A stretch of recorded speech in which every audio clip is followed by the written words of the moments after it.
There we go. Hey, Granite, how are you, mate? I'm doing great, bro. Yourself? Yeah, Australia. can't complain. Well, my man from New Zealand that lives in Australia. That's right. That's why we call it. That's why his name's Kiwi, because they're Yep. called Kiwis in New Zealand, right? Is that That's what they it. are? Yeah. That that city or kickboxing place where Izzy and all of them train, right? Dan Hooker and Volkanovski.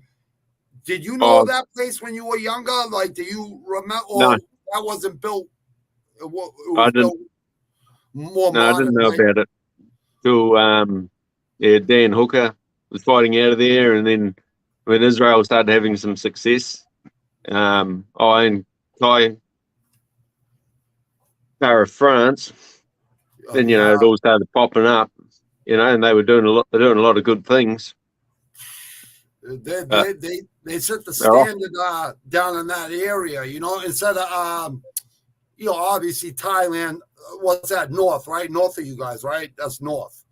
But in that Thailand. area, in that part of the world, in the continents, like that's probably the best place in New Zealand and Aussie, right? Well, most recognized with champions, right? Oh yeah, for sure. Most Mixed martial successful. arts. I mean, I'm sorry, mixed Yeah, martial. I'm sure there's great boxing gyms and other gyms in mixed martial arts gym in Aussie too. I'm not saying that at all. yeah. Obviously, Volkanovski, Volkanovski's an animal. he was training with City Kickboxing prior Yeah, to the pandemic, yeah. but since the pandemic, he hasn't been there, because it's so hard to travel between Australia and New Zealand. Yeah, I hear that. I hear that.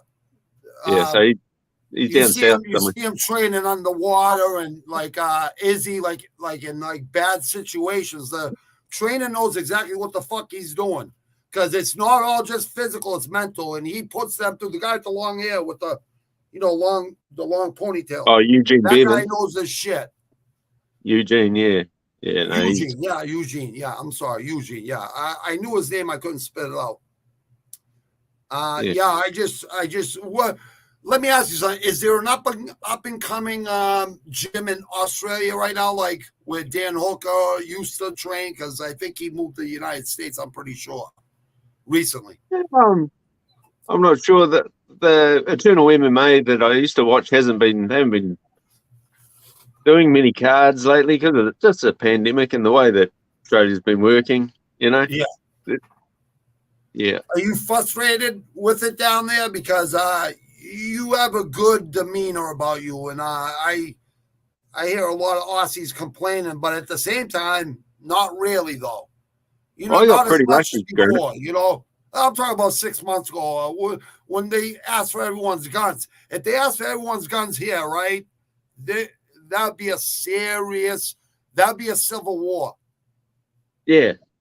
Oh, Yeah, yeah, here Australia went through that a long time ago, because they had Well, quite a bit of massacre. Well, it's And our Second Amendment. The reason they wrote that law was so government could not become a tyrannic. You know what I mean? People, totalitarian like regime. kind of like it is now. It's like Yeah. it's getting ridiculous, and these politicians don't realize. I mean, I know no one wants to give up power. I understand that, but once your term's done, you don't do shit to try to hold on to it and shit. Like you served the people. You did. No one's gonna we're all gonna look up to you the rest of your life. Don't be a crook. I mean, you already stole enough. Like we all know that's what happens. Like that's why you get jobs like that, is to help your family and friends and people that you feel like unjustly and deserve a good job, or like I don't know. I just feel like that's a natural thing to do. I get it. You know what I mean? I'm not saying anything bad about it, but when you get greedy and it's so plain to see, you know what I mean? It's just like, I'm not naming no names, but there's people in there that are good for America. Politicians, thank God, there's some good ones. You know what I mean? Because if there wasn't good ones, we'd be fucked right now. You know what I mean? But Yeah. you guys are so spread out in Australia. I know that because I know geography pretty good. What it seems to me is like the cities all on the coast there, and then all in the middle is like just all spread out. Like people got different cultures and different fucking ways of talking to each other. It seems like well, it's a big country. It's a big fucking It's country. huge. It's huge. Have you seen an overlay of Australia over America? It's bigger than America by. It's probably. Well, I look at America like Canada and Mexico too.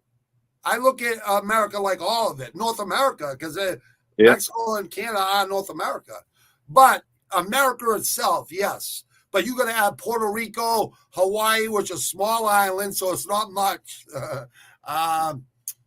Alaska. Alaska's big, and that's America. So you got to. I would say you guys are probably how much bigger is Australia than America? I know it's a little bit bigger. Yeah, just a little bit falls off the edges of America's so you put America inside the map on a board. You know what I mean? Yeah. There'd be a little land on the outside, right? Yeah, a little bit of Australia falls off the edge of America, I think. How's your military there? Do you have like Marines there? Like we have Marines and we have Navy SEALs. Oh, SAS.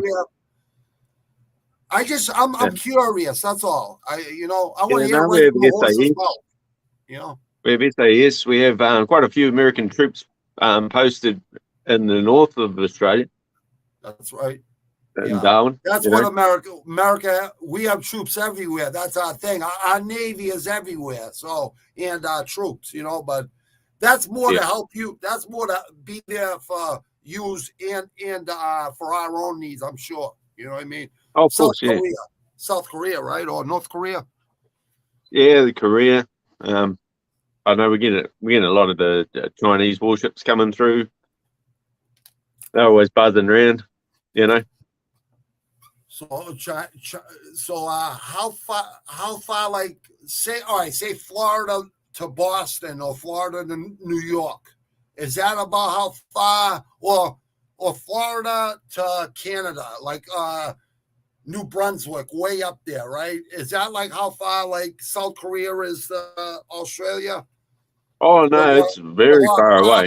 A lot farther. Yeah, because you got above Australia, you've got Indonesia, and then you go across New Zealand, right across. You got Philippines. No, New Zealand's southeast. It's like right down south. So that's on the bottom left. Bottom left, like this part. No. This part bottom right. Yeah. Bottom right. Okay, Yeah, bottom right. Southeast. Yeah. Okay. And, east. That's right. Okay. East on the bottom right. And so then you go Indonesia and all the islands all the way up to Thailand and Japan. Yeah, Philippines, and then you got Thailand, and then you got Korea, and that above that, and then China. So it's and then it's quite far away. No, I know. I know it is. I always wonder because I know there's a lot of I like to hear it from you. I read a lot of books, and there's a show called, I think me and you talked about this, Animal Kingdom. I highly recommend it. People, if you like The Sopranos, which is one of my favorite shows of all time, Animal Kingdom is a book out of Australia, a true story about a grandmother or a grandfather that taught all their siblings how to do scores, would get away with it without no evidence. So it was a lady with all her kids, and they were all doing scores all the time, and they own all the real estate. It's somewhere in California or Florida, one of the two. I think it's California. But really good show, and I think there's like 5 seasons of it, but it's based on a true story out of Australia. They say Australia is a lot of ex-criminals is, you could say America's that too, because I know my ancestors were savages. I know, let's build it somehow. Yeah, that's what I hear. I don't know how true it is. I don't think all Australians are criminals. I don't think that at all. I heard all the people that come from criminals, their ancestors were, felons. Like I'm an ex-felon. Yeah, my wife's family are come from criminal stock. They were sent to Australia from England. What did they call it, the mafia down there, like the mob or the Black Hand, or what do they call it? Gangs? Yeah, lots of organized crime. Organized crime. Where it comes from, right? Yeah. Well, yeah, I've been the Italians of the mafia, and Well, I've been The, accused in the papers a few times. It's funny, Kiwi. They put you out there like that. They call you an enforcer, like maybe hooked up with organized crime and this, that, right? For like 2 months straight, right? And then they'll say something nice about you. It's like, hold on, you're calling me an asshole, like in the public's eyes, I'm a violent fucking criminal, right? Then they're saying, what a great job, what a great job. They say my name, Robert George Neal, takes the first piece out of a tunnel boring machine. Great job. I'm like, you call me an asshole, you enforcer, and now you say I'm doing a great fucking job. Like, make up your fucking minds. I don't know, Kiwi. All right, Kiwi, we got a whole card after that last week. We got some great fights coming up. Not just there's some good fights on this card, but like to come, this whole year is going to be crazy. oh, it's I don't This know. whole year is going to be crazy, Kiwi. I want to know what you think. Like, you know, What do you think of the co-main? Like, people were saying I'm mad because I'm saying, I don't know if this should be the co-main, because, like, really, neither of them had a UFC fight. They've only fought on Dana White's Contender Series, I'm pretty sure. And they're the co-main. You know, it's to me personally, I think the co-main should be there. If the main fight falls off, you can still sell the card, right? Oh yeah, that's what I think. Yeah, that's what I think. And if I mean, how many say Luque gets injured, what bloody what was his name? Borralo versus Omar Gadziev. Well, who? You know, that's just that's my opinion. No, you're right. Fight night. Gadziev versus Borralo. Wow. Yeah, there's some good fight. You're right. There's fights underneath the main event that could be the main event. You're right. That's what That's what you need. Something.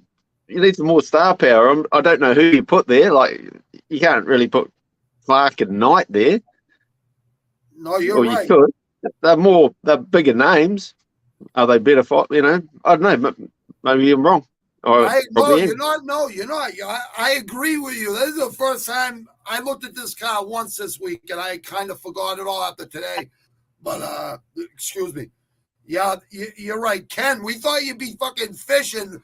You're always offered a slot in there, just like Jay Deacon. People know, who's, So let me know, Ken. Let Kiwi know. Let us know, because we'd love to have you on. All right, so we're going to break down. You could do it, my friend. Apex 51, Luque versus Muhammad 2. Thank you very much. So the first fight we'll break down is the start of the prelims, is it? Yeah. Preliminaries. You got it. Prelims. You're right, bro. 135 pounds. Haley Alatang versus Kevin Kroom. Alatang's 14-8-2, and Kroom is 21-14. This is quite an interesting fight, I think, Granite, because Kroom. I was just going to say the same thing. Yeah, interesting. Well, because he came in on his debut and fought Roosevelt Roberts at 155. That's right. And stubbed him at about 5-1 just to win the fight outright. That's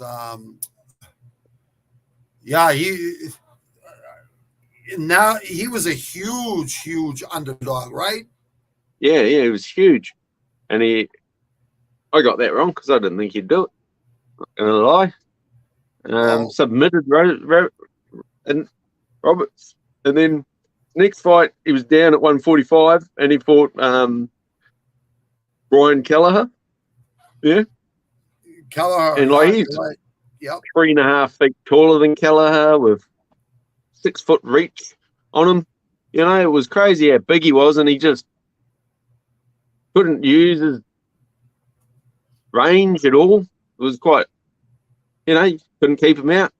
That's important too. Range, you're right. Range is everything. You're right. Only if you use it, but like you let him in all the time. And Kelleher's pretty good bloody fighter, you know. Tough kid. He's a tough kid. Yeah, tough kid. You got to Yeah. knock him out, you know, because he ain't gonna quit unless he gets knocked out, you know. Yeah, he ground him out, you know. He's And then you got Alatang. Yeah, he should have won his last fight. He was winning by bloody miles, wasn't he? Until he grabbed the fence. I thought so got too. a point. Yeah, I agree with you. Yeah, I thought the same thing. Yeah, he got that point taken off him in the third round, meaning that it was a draw. He should have won that fight, but you know, fight IQ, mate, not there. He shouldn't have been holding onto the fence. Could have probably given him a warning. Yeah, they got some rules they gotta smooth out, tweak in the UFC. You know what I mean? Yeah, like some refs wouldn't have taken the point, but well, when you're in a getting like choked and you're putting your feet up on a fence and your toes wrap around by accident because you're in survival mode, how the fuck do you know? You know what I mean? You know, some people know, some people are comfortable in chaos. You know what I mean? But I don't think he did. He was doing anything like you said, like that. I thought he should have won that fight too. I don't think it should have been a draw. No, I don't think they should have taken the point. But and he fought Kenny like a year prior or 11 months prior and lost a unanimous decision on the Holmes Aldana card. Was that Batgirl? He fought Batgirl on debut, didn't he? He fought Beccaro. He fought Casey Kenny too, didn't he? Casey Kenny kicked the shit out of him. That's what I'm talking. He lost to Casey Kenny in a unanimous decision. He fought Lopez after he got fucking smashed. 25-30 or something in that. 2-10-8. Unanimous decision. Benoit, and then he fought Benoit, beat Benoit in 2019, but beat Dana in 2019 and beat Batgirl, Young Hyan Hawak and Juan Yang. He had like 4 wins. China. He had 4 wins, 4 wins, 2 KOs, unanimous split decision. Then he had a loss, unanimous loss decision, and then a draw in his last 5. Yeah. Well, but fighting Casey Kenny, you know, that there's no shame in losing to Casey Kenny. You got Casey Kenny's pretty good. He's a veteran, you know what I mean? Just like Kelleher, that's a veteran, you know what I mean? Yeah. Oh, he kicked the shit out of his liver, and he kicked those body kicks were wicked. I don't know why mixed martial arts don't use their body kicks or leg kicks or head kicks more often. In their jabs, like you said, range. It's so important. Well, it depends if you don't want the guy to get hold of your leg and take you down too. That's true. But you can always lift up your knee or an uppercut. You gotta like fight IQ. You gotta be watching the knees and the shoulders. You're not watching the eyes. You're watching here and onto your knees, you know, so you can see everything. So you're just watching that. You look them in the eyes at the face off, you know what I mean? Or right when you're getting, you know, when Herb Dean's talking to you or whoever, the ref, that's when you're looking right in their fucking eyes. Yeah. So this fight, like, I at the moment, I know we've gone early, but I think I really need to see the weigh-in of this fight to see how Kroom looks, because he's down at 135. I'd like to see them stand off against each other just to see how much bigger he is going to be than Alatang. Because I don't know if he looks all. My pick is probably I'm gonna do my pick tomorrow on this one. You know, really. Yeah, that's fine. After I watch the weigh-in, because if he's all drawn out and he looks pretty good, I'll go with the little fella. But if he looks pretty good, I might go with the big bloke to hopefully bully him. I'm gonna make an early pick, and I usually don't like to do this, but it's all right. I'm gonna do this week. I don't care. Yeah, I can't, but I don't. I will use ingenuity. I'll go on a limb. I'm gonna take the guy with the reach. And, are you going Kroom? Yeah, I'm gonna take Kroom. He's got, even though I like Hilai, I like Hilai a lot. Yeah. One of my favorite Chinese mixed martial arts, actually. I think he's got a good upside to him. Yeah. I am leaning Froome, but I want to see how drawn out he is. Because I just like the size of him. I don't think Alating's as good as Kelleher. So I think maybe Froome could, Oh, I definitely know what you mean, bro. I definitely know what you mean. So you will just leave your pick at neutral right now. But you're well, leaning. I'm leaning Froome, but I want one way or the other? I want to see what he looks like on the scale. I want to see how.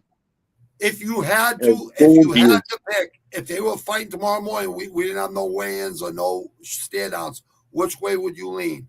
Like, which way would you lean? Froome? Yeah. Okay, I'm going with Froome, people. I'm just going on a limb because of the reach and he's got so much more experience. But he like I always say this to everybody, call me crazy all you want. Anyone has a punches or a kicker's chance. And I'm just being honest. Anyone can win. Alating's probably more smart than Froome as a fighter. But IQ, he might be able to might be able to bully him a bit. Because he's going to be much bigger than him. Yeah, I think it's about 6.5 inch reach and about 5 inches height. I think somewhere. He's got 6 inches on height on him. 6 inches on height. 5'11", and Eli's 5'5". He's got 73-inch reach Froome, 73-inch reach Froome, and 6.5 inches in reach. 66. Yeah, 6.5 inches in reach. 7-inch reach. Yeah, okay, we got 66.5 here. It says 73 and 66 here. So see, that's okay. See, that's his arms are a little bit longer on Tapology. No 6 or 7 inch reach or a half, it's pretty much the same thing, anyways. Yeah, he's got longer arms on Tapology, mate. Yeah, I'll take that 1 inch reach anyway, advantage. You know what I mean? But that's 1 inch is a lot, man. Yeah, absolutely. That's the length over the length of your nose. You're gonna have to take some to get inside. You know what I mean? That's from the end of touching your nose to putting your nose an inch into your face. Exactly. You're absolutely correct. Yeah. Ooh. Okay. The next fight. What do we got? My God. Prelims, 115 pounds. Sam Hughes versus Estela Nunes. Ooh. What do you think about that? Granite? Is this the Nunes that Estela Nunes? She fought the little Brazilian muscle-bound chick, little roided up Carnelossi. She looked pretty good against Carnelossi. So this ain't the one that's related to Nunes, right? No, I don't think so. Okay. And not the one that looks like Jay. This one trains out of American top team too. Yeah, she got submitted. You're right, in October of 2021 from Carnelossi. Carnelossi, right? Yeah, Carnelossi. And Sam Hughes, she's been doing bugger all, I think. But, yeah, she beat Gina Inyong, unanimous decision, 2018. Angela Lee, she lost Anaconda choke. These were in one championships. They were in one?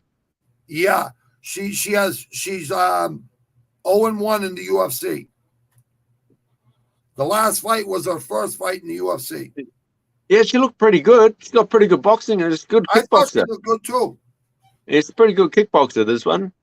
The grappling's not so good, and that's the problem because that's what Sam Hughes has got. She's got a lot of grappling, but Sam Hughes got 3 losses in a row. Yeah, man. She could be out the door. Oh, I think she'll be out the door if she loses this one, mate. Yeah, she's 1-4. Torres, she's 1-4 in her last I think she fought Torres on short notice. Dr. Maybe? Stoppage TKO the Yeah, first. I think you're right about that. I'm pretty sure you're right. and then like Luke Boonme, like far Luca out, man. Bumi. That woman, she's pretty good. You know, I was gonna say she might not get cut because there's not a lot of girls with talent in that division, and she did fight a lot of tough girls. and Panera, Pinero, Panera. yeah. So I don't know. Those are both decisions. So she didn't get beat. She got judge. She went to the judges. So Yeah, we both know you're right. She's a wrestler. We both know she's a wrestler. That's her specialty, though. if she's gonna beat Nunes, she's got to take it down and keep it down. And yeah, it's one of those fights. Either it's going to be all Nunes kicking and punching the shit out of her, or all Hughes lying all over her. You might be right. You might be right, Kiwi. She'll be 5-5 if she loses this fight as a pro, but only 0-2. She'll be 0-2 as a UFC fighter. So that might come into this. She might fight hard to get that like 1-1, 500 record in the UFC. She's plus 180, and Nunes is minus 220. That's what I have on ESPN Plus. That's what it says. Okay. It might vary some, different places. A couple minus 220. Yeah, I have trouble putting my head around these odds sometimes because we do odds differently in Australia and New Zealand. But yeah, that's quite a big favourite, eh? Yeah, I would say so. Yeah, I think she's gonna. I think she's gonna beat her up. You think Nunes is gonna beat her up? Yeah, for sure. She looked good against Carnelossi till she didn't. No, I thought she did too. Until she got caught, in the anaconda. I think. Was it anaconda? I think so. I know she got caught in a submission. I remember because I had Carnelossi and I thought she was going to lose.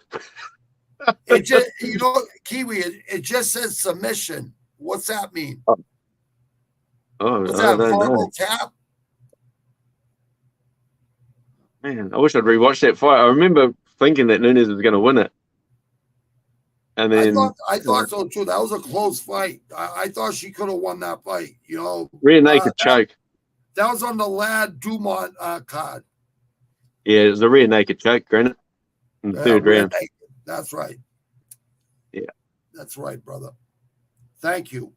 So, who are you leaning to? I'm going to go with that. You like Nunes? I'm going to go with Hughes. The only reason I feel like she's going to give her all. She has a little bit of reach advantage. No, she don't. She got 2-inch reach disadvantage. I'm sorry. Okay. But her strikes landed per minute and her strike accuracy is not that far off Nunes. And I just think, when a fighter, loses, sometimes they come back a much better fighter. Like it happens. You look at somebody, you say they're a bum, like not you, like people quote unquote will say this about Aljamain Sterling for 13 months. But he was winning that fight, the first fight, till he ran out of gas. I think he was winning the first half of the first round. I think he lost the first. It was a close round, that first round in their first fight. It was a close round, but I thought Jan won it in the end, that first round. Oh, yeah, Jan definitely won it. But I'm saying, I said last week. Aljamain they thought Sanag and Aljamain was really the other title, not the real title, but the intercontinental fucking championship or whatever. The interim belt, yeah. Everybody, the fans and the fighters thought that should have went for the Sanag and Aljamain fight. Should have been for that belt. Yeah, but yeah, like last week, I said that I said Jan was better than him everywhere, and I was wrong. Well done, Granite. Yeah, great pick, mate. Yeah, but it's not a bad pick because Jan is a fucking bad motherfucker, man. Yeah, but you picked it right. And I think you got ripped off with Burns. Yeah, I thought I got ripped off with Burns too. I didn't get to see those 3 fights yet. I didn't get to see any of the main card. I didn't get to see any of the main card. Oh man, you got to go and find that fight. I'll I find it got I after got this and I'll Fight send it to Pass. I you. got everything. I got Fight Pass. Oh, you got it on Fight Pass? Oh yeah, No, they no won't let worries, you mate. watch it. How can They you miss won't let it? you watch it. They won't let you watch it. I don't think they let you watch it for like a month or a week, over a week. It might be like a week, like HBO used to be with boxing a week later. Oh, did you not buy it? Yeah, because I haven't had to buy it in almost 2 years, close to it, year and a half over. You know what I mean? When you guys Yeah, told me to stop buying it, I stopped, and I never had a problem. That was the first problem I had. yeah, I buy them. What's that, bro? I buy them. No, it wasn't I just none of help. your guys' fault. It just it might have been my I don't want to infect my laptop, my computers, so I use my iPad and shit like that. You know what I mean? It just wouldn't work. You know what I mean? Usually it does. Oh yeah, there's some little tricks there. I'll have to A teach lot you. of viruses were popping up and shit, so I'm like, fuck this. So, because last time on my computer I used it and I had to get rid of all kinds of fucking shit. Yeah. But usually, for the most part, it works really good. You know what I mean? So that was the first time that happened. It was really on one I didn't want it to happen on. You know what I mean? Oh, that's why I pay. If there's someone like, I usually pay for them all, unless Yeah, it's something shit that I'm not really worried about if the link drops out and I'm missing big chunks of the main fight or something. You know what I mean? Yeah, oh, wow. absolutely. I'm missing two girls rolling around on the ground. You I know, got who one. cares? I got one more kid going to college next year. After next year, so that's two. All right, so a lot of money. My kids better get bloody scholarships if they Well, want to I not be working in the factory with dad. my firstborn did and really good in Dean's List after a third month there, Dean's List, and my son should get one too for basketball. So I'm hoping on that. Sorted, bro. Sorted. Yeah, we'll see. We'll see. You know, my oldest, she's got it all sorted. They reckon she could have a job teaching taekwondo in very shortly. Oh, really? She'll be on the be on the Oh, payroll. Yeah. wow. How long you had her in? How long you had your oldest in taekwondo since she was a kid? Oh yeah. It must be getting on towards 5 years or something. Yeah, Maybe because you longer. were smart. You were smart. You knew you could fight, and you say, you know what? If I can fight, I know my genes are gonna be able to fight my kids. So you were Yeah, my smart. youngest one, she wasn't too keen on it. She did 2 years and then gave it away. Yeah. But the oldest one, she loved it. She got into all their academic programs and trains all the little kids up. She does that every Saturday. That's why I go on Saturday mornings, take her off. She trains That's all the little. That's so good, Kiwi man. Isn't like when I see my kids do it? My firstborn got a brown belt. She could have been a black belt, but decided she didn't want. But I just did that so she could defend herself. But she did really good all through the belts. You know what I mean? And Yeah, she didn't want to get her black belt, so I couldn't force her. You know what I mean? But my yeah, son is so good at basketball. I asked him if he wanted to box young. He goes, no, but he always wanted to train with me in the bag and stuff. So he knows what he knows. You know, he knows how to defend himself. I'm not worried about him. You can't force them to fight, like you say. You know what I mean? Like you say, the one that did 2 years, you can't force them. You know what I mean? yeah. No, it's all good. No, Yeah. yeah. 2 years is better than no years. You know? Oh, for sure. Yeah, she missed out on her first grading for her first dan in December because of bloody COVID. You know, and so she's been pissed off because she has to wait another 6 months for the next round of grading for the dans. So Yeah, we just had the like a prom type thing, kind of like oh, you that. know, Is oh, that your what you're second black talking belt. about? The No, your dance? second black belt. No, Oh, the dan. black belt. All right, all right. Well, I can Yeah, no, understand the why she's second one. pissed off. I can see why. I was just You gonna say you get a little dan on your belt, yeah. your Well, second belt. that black belt is important. You're right. Yeah, so she'd have two black belts. You know, that's what she's after, her next black belt. She's already got one. Wow. So she's gonna have another one in a different martial arts. So taekwondo and No, same Oh, the thing. same. So here they have like 2nd degree black belt, 3rd degree, 4th Yeah, degree, 8th degree. it's like So that. she's going to second stripe. Second stripe. Yeah, yeah. Congratulations. Tell her in the granite said congratulations later. You know what I mean? Just Got to pass it yet, up. Granite. She's got Thumbs to up. pass Yeah. it yet, mate. Huh? She'll do it. She's got to pass it yet. Oh yeah. She'll pass it. Oh yeah, I reckon she's got it. If she's pissed off, I would imagine she's gonna pass it, bro. Like anyone that passionate about something, they're usually gonna do good. Yeah, she does a few classes a week and that, So she loves it. We got Ken saying hello. Ken, all right, I'll put you up there. I'm sorry, Ken. And Maki Rizzo. Cheers, boy. Maki Rizzo. Cheers, dude. Maki Rizzo. Maki Rizzo? Maybe. Need to hit that back button quick. Yeah, it sounds like some samurai skills there, Maki. Yeah, we're after the prelims. We'll come to the comments, Maki and Ken. Obviously, Ken, I'm busy going over new 3,000 worth of fish in the military gear I got this month. That came from Amazon this week. Laugh out loud. And Mark Rizzo says, "Cheers, boys. Need to hit that back button quick." And he laughs at me. Signal. Yeah, I think right? I know who that is. I think I know who that is. Sounds familiar or looks familiar. I don't know. Look at Ken. Ken wants to take over the world. Oh yeah, he's got the right idea. All right, wait, Kiwi, you could just whenever just okay, all right. Cut me right off, please. I want you to, bro. No worries, mate. Well, the next prelim we'll break down is 155-pound Jordan Levitt versus Trey Ogden. I was wondering what you thought about this fight. Well, Ogden's minus 140 and Levitt's plus 120 in this one.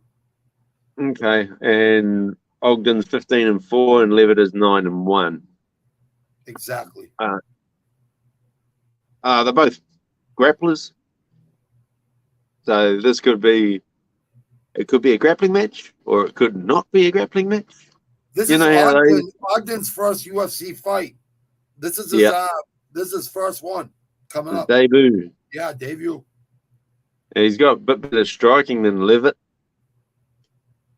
And Levitt's probably got a bit better. Levitt's 3-2, 3-1 in the UFC. His last 4 fights have been in the UFC. One was the Contender Series. Yeah. And the last 3 were not, big fights, big UFC fight. Yeah. Levitt, he's a bit of a showman, He's great on stage, those jazzy hands. He's an entertainer, yeah. Yeah. I know. Oh, I was wondering what you thought about this one, because this one got me thinking, when I looked at it during the week. If it goes to the ground, Levitt could. You like Levitt? Yeah, but I'm worried because they're both grapplers that they'll want to stand. It's a weird line too. Minus 140 for Ogden and plus 120 for Levitt. Like, that's a little weird. You know what I mean? Like minus 140 and plus 120. What do you have it at? What do you see the line at? Is your line Ogden's a favorite? Ogden's a favorite. Levitt's underdog plus 120 and Ogden is minus 140. Okay. So they must be seeing what I'm seeing. I think that, especially on debut. Yeah. I would like to. You're right. Levitt's 9-1. Ogden's 15-4. I sort of lean Ogden because he's got better striking. That's if they don't grapple. But, man. Levitt's a southpaw, though. It don't say what Ogden is, and I've seen Ogden fight before. He is a good striker. You're right. He's got a half-inch reach advantage. That's it. He's 2 inches taller. Ogden. I like Levitt. I'm going to go with Levitt in this. I'm going to go on a limb with the underdog. You're going with the UFC experience? Yeah, that's the reason. And what are you thinking, like submission or something? I'll go with a KO or a TKO. Like Okay. you know, Did he slam that? yeah, Slam that guy, didn't he? I don't think it's Slam going to KO go. that guy. Yeah, I'm going to go on a limb and say KO, TKO, Levitt. Okay. Leave it. Jordan Levitt. Yeah, I'm sort of. I want to pick Ogden, but I think I'm going to go with Levitt and fade the debut. Especially, I he was was going a to say dog they're too. both good picks. I was going to say because I was leaning towards Ogden too, like you were. Yeah, but like I think if they do what they do, they grapple. I think Levitt can do it. So I agree. I want to strike though. Should be interesting, huh? It's one of those bloody fights, Yeah, a lot of prelims. Yeah. You're not gonna gamble any money on it. This is a fun. I don't even gamble on these fights. I give advice. I think it's a good thing because I don't gamble. You know what I mean? So I'm picking fighters and I'm not picking scared. You know what I mean? But scared money makes no money. So I suppose you're right because I was sort of leaning Ogden until I found out he was the favorite. yeah, well, you know what I mean. So I'm not losing money if who I pick. I'm not. You know what I mean? I do it for bragging rights on Tapology. That's it. But yeah. Oh, Levitt. Oh, yeah. Okay, he's got a lot better on the ground now. Yeah. Yeah. We'll see. We'll see. I was wondering what you were thinking about this fight because I know you're very knowledgeable. What have I actually picked? I've actually picked Ogden in my actual what I've written down here. I've picked Ogden. So you're gonna take Ogden? I like that pick. I like that. Yeah. I like that pick. He's on debut by fade. Oh, mate, I don't know. I really don't know. This is bloody. You're smarter than the audience knows. All I know is you know mixed martial arts. I don't know if they can see my picks lately and they'll know that I'm. Yeah, but you're smart. You're really hot or you're just average. That's all.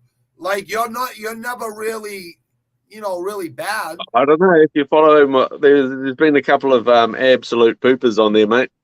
Yeah, you follow my record. You killed it absolutely plenty of times too. You know what I mean? Yeah, more us than class, man. You remember fights too. You remember all the fights. You know what I mean? More us than class. Okay, all right. So you're going Levitt, I'll go Ogden. So what we're only agreed on the first one, and we're on a giant man that's probably got very low fight IQ. I'm on an underdog city type night. That's just my opinion. I could be wrong. Yeah, 3 underdogs. Wow.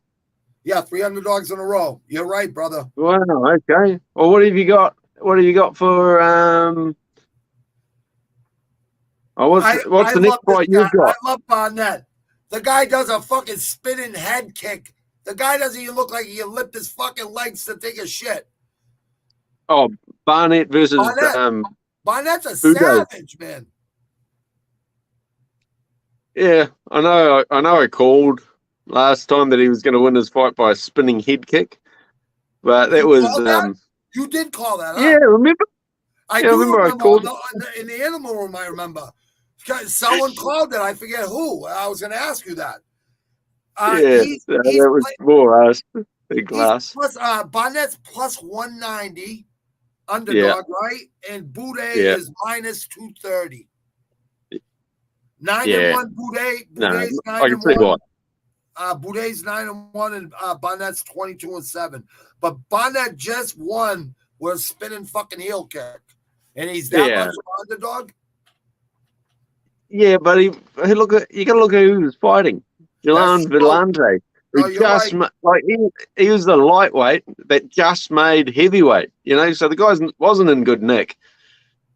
Oh, you're right. He was a lightweight, just made heavyweight. on his way out the door, just collecting his last check, mate. He wasn't, that that's what I saw. He's fought some fucking. He only fought in the Contender Series. This is debut in the big UFC big UFC card. Boudet. But he has a lot of KOs, and he had a submission. He has 1, 2, 3, 4, 5, 6, He's 7, big, man. Eight wins in a row. You know what I mean? And he's big. And if you look at he is big. He's a big guy. He's like 6'5" or something. He's 6'4", and Barnett's 5'9", and they're both 265 pounds. Yeah, so that's a huge height difference, right? And if you look at when Barnett debuted, he debuted against that big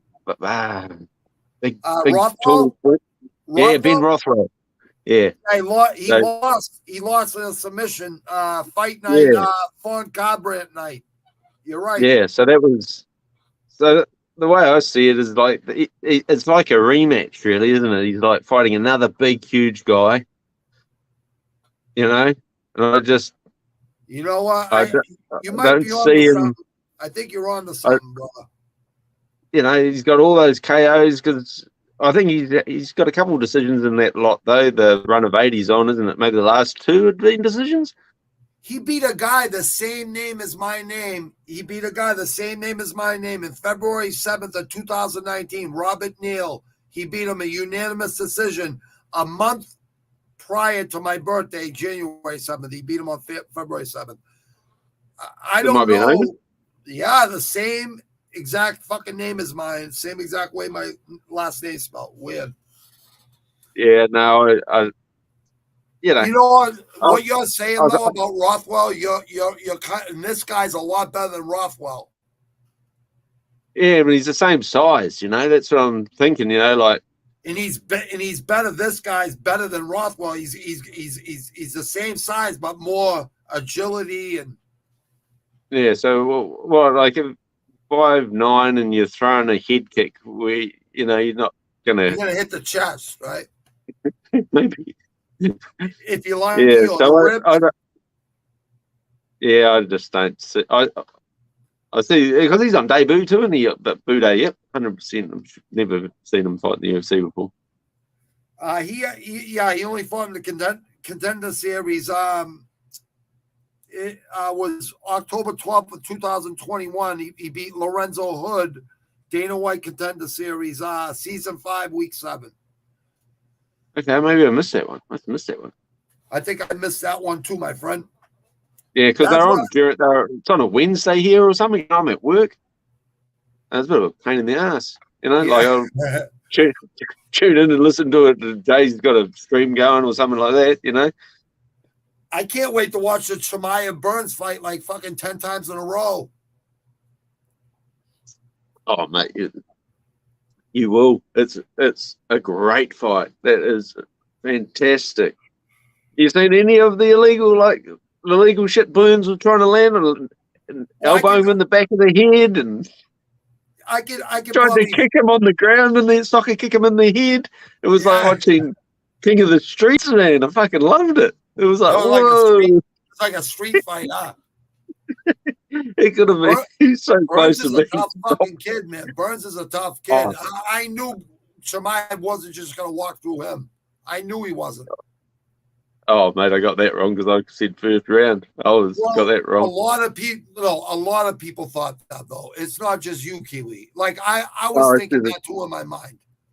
Yeah, no, I got on the train, and it was a win-win for Chimaev. Even if he lost, he's still young, and he only lost one fight to the number 2 guy in that division. So it's a win-win, even if he lost. It was a win-win. Well, he's up to 3 now. He's ranked number 3 now. Chimaev. Burns, he should have went right to Burns' spot, right? Burns was 2, no, right? But he went to 3. He went to 3. Yeah. Maybe because it was a decision. What is Burns stay at 2? No, I think Burns is 4. 4. Who's number 2? Yeah. Man, I can't. There's. Colby's 2, and Edwards is 3. You're right. Yeah, You got Colby, Edwards, and then Chimaev, Burns, and it. And I then think Chimaev's going to fight Colby next, right? Luque, and then Muhammad. So that's the top 6. Yeah. Hey, Chimaev said he'll fight Colby only if Dana White says he won't call the cops on him. Colby got pillow hands, soft hands, pillow hands, and he calls the cops. Yeah, he did it in Australia too. And if he didn't have to hang around to press charges against Wadoom, he would have pressed charges against Wadoom. But he had to. They wouldn't press charges against Wadoom in Australia unless Colby stayed in Australia to give evidence in court. And Colby went, "No, I'm going back to America." And they went, "That's cool. We're not pressing charges." Yeah, because I love Wadoom. Wadoom's a legend, in my opinion. Yeah. Fuck you, Colby. There's some people you couldn't talk shit to. Colby, talk all that shit. When it gets real, you call cops. When the pressing starts happening, you press charges. You're a punk. Yeah, no, he's not. I said it, not Kiwi. I said it. No, but he said anytime, anywhere, it's on site. You want to talk that talk, you better fucking walk the walk. You better walk and then the walk. when it does happen, yeah, he's a joke. He's an act. But that is what it is. Yeah. Okay. You're right. So what are you thinking? I'm going to lean. I'm going to go for my 4th underdog, Barnett. I got Barnett. Barnett? Okay, cool. Hey, that spinning head kick was fucking impressive for a guy that the way he's built. Amazing agility. Amazing. I don't think he should try forward flips anymore because he might break his coccyx. What, going for the Amali roll? The Amali roll like Ferguson does?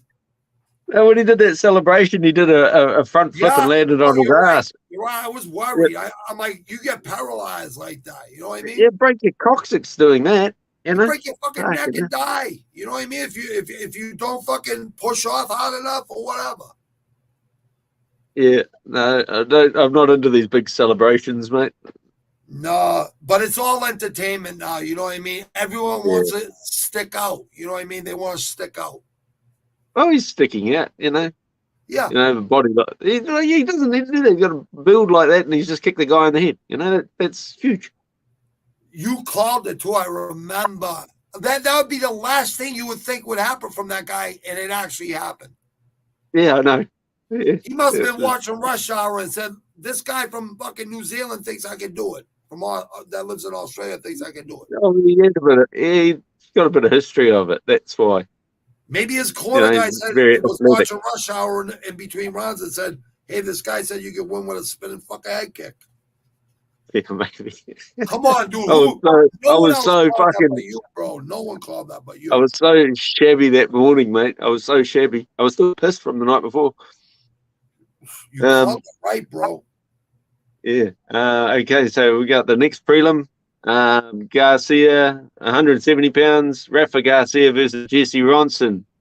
Rafa Garcia is 13-2, and Jesse Ronson is 21-10. We got Ronson as a minus 120 favorite, and we got Garcia as a plus 100, so pretty even. Okay. Ronson's a favorite, eh?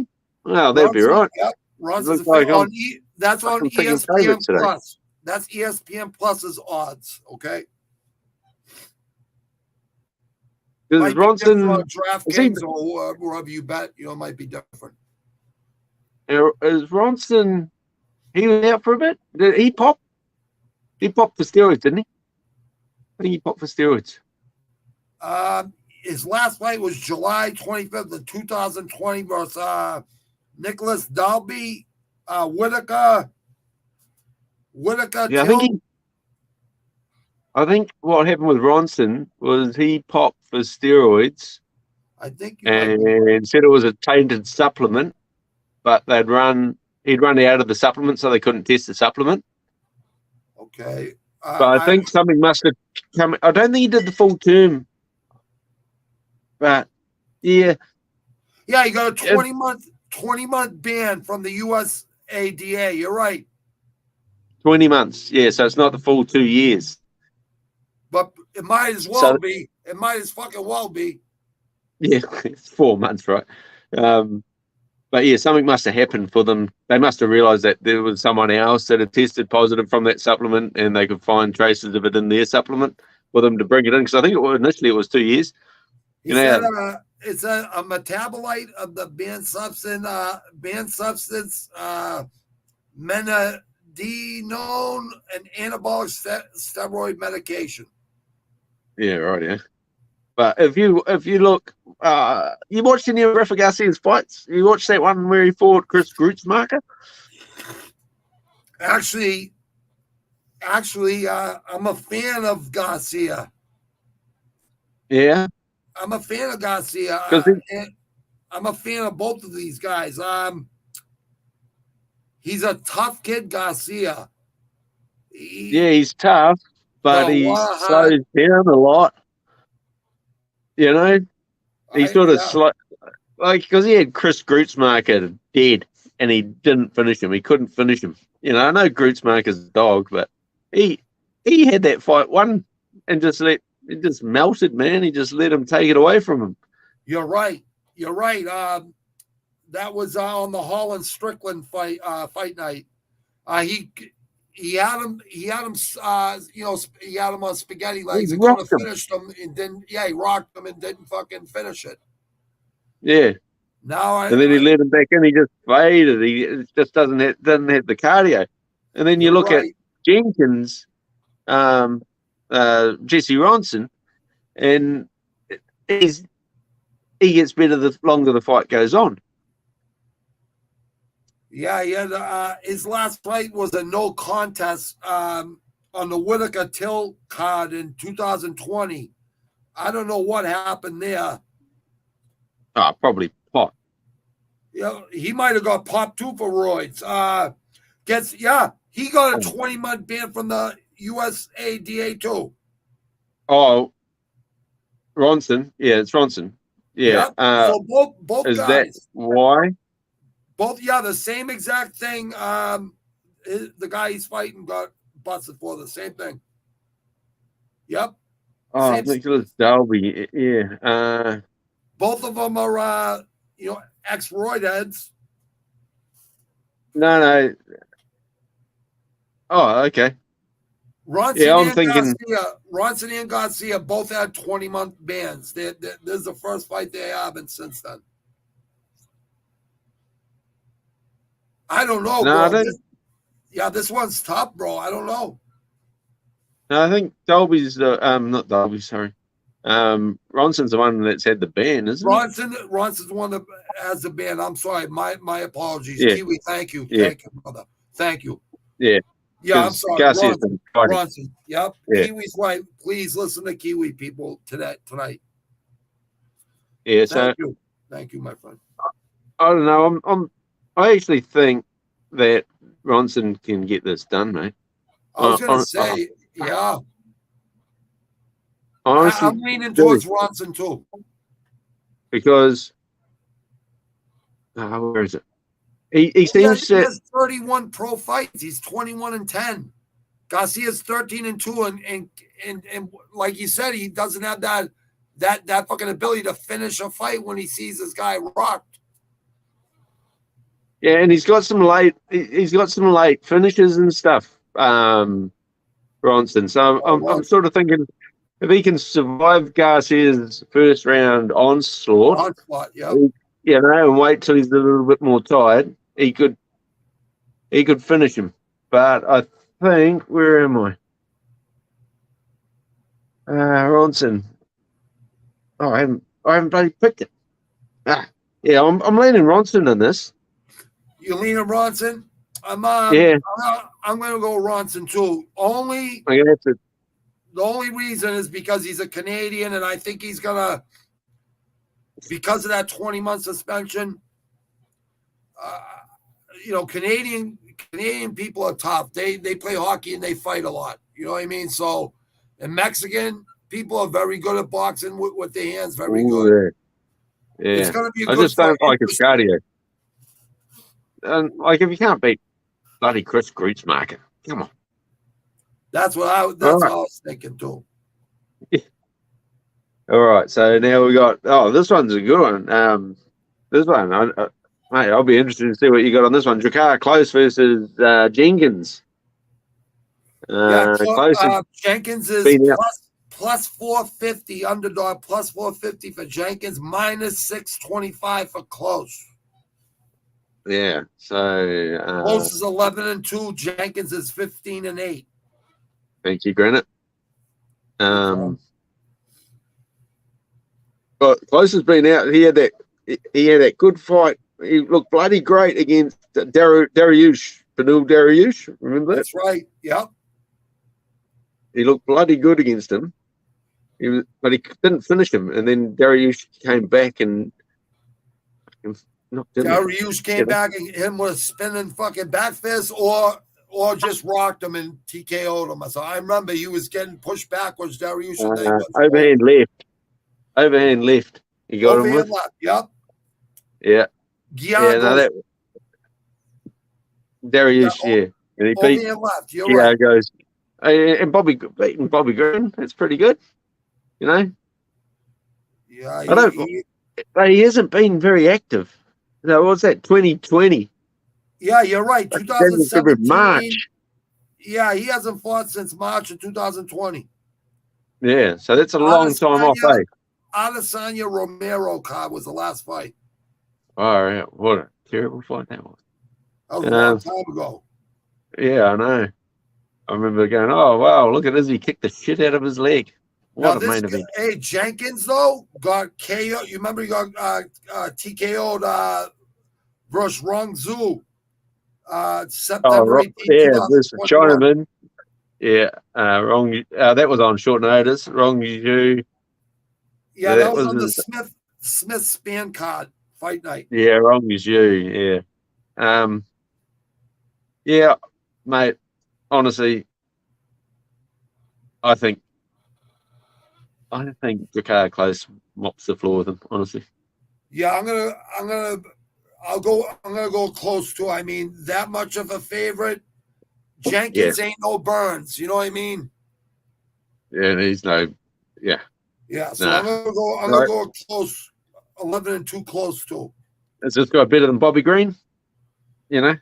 I know it's playing a bit of MMA math, but that's why I'm looking at him going, nah, Green's got balls and Green can fight. You know what I mean? Wrong Zhu, you know, really? Green, a lot of people don't know this about Green, but Green started in Mexico, like on the underground scene there, and that's fucking, you got to be tough to get through that.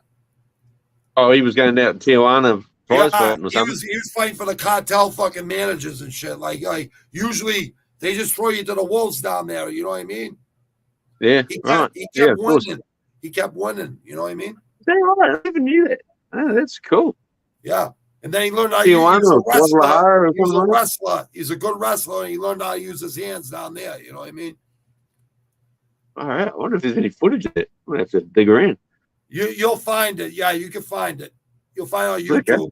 Cool. Yeah, you can go back. So we're both going with Close? Yeah, we're both going with Close, Kiwi. Well, yeah, what did you say? How much of a favorite did you say he was? He's quite big. Minus 625. Oh, that's on ESPN Plus, people. That might not be. It might be a little different other places. You know? Oh yeah. See Brandon Jenkins. Wow. We got prelims 135. Lena Landsberg versus Penny Kianzad. Well, you got Kianzad minus 410 favorite and plus 320 for Landsberg. 10-5 Landsberg, 16-6. 16-6 Kianzad. Yeah, Kianzad's good. You know, she's good. She's got it everywhere. She was, you know, I think, what is she? She's known for boxing, but I don't think she's a boxer. I'm Where going did she fight out of? I'm going through her. She fights out of Sweden. Yeah, okay. And her last 5 fights were all unanimous decisions. Okay, so she lost to Raquel Pennington. I don't see any shame in that. But I'm pretty big on Rocky. Yeah, she lost her last fight to Raquel Pennington September 18th of 2021. but she had 4 wins prior to that.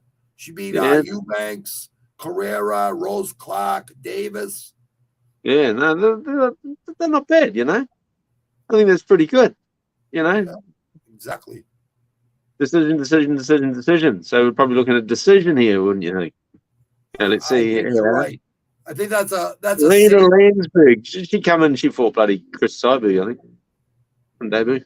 You know, she was like one of those ones they bought into. Landsberg's fought Chris Cyborg. You know, she got knocked out by Chris Cyborg. She lost to Aspen Ladd. Yeah, on debut. A lot of good fighters. What a debut into the UFC. Hello, welcome, meet Chris. Yes. Lost to Aspen Ladd. I don't know, bro. Terrible. I think you're right about the decision, but I don't. I don't know Lost why. to McMahon. That's fine. I don't know why. It's why is the money line so different here?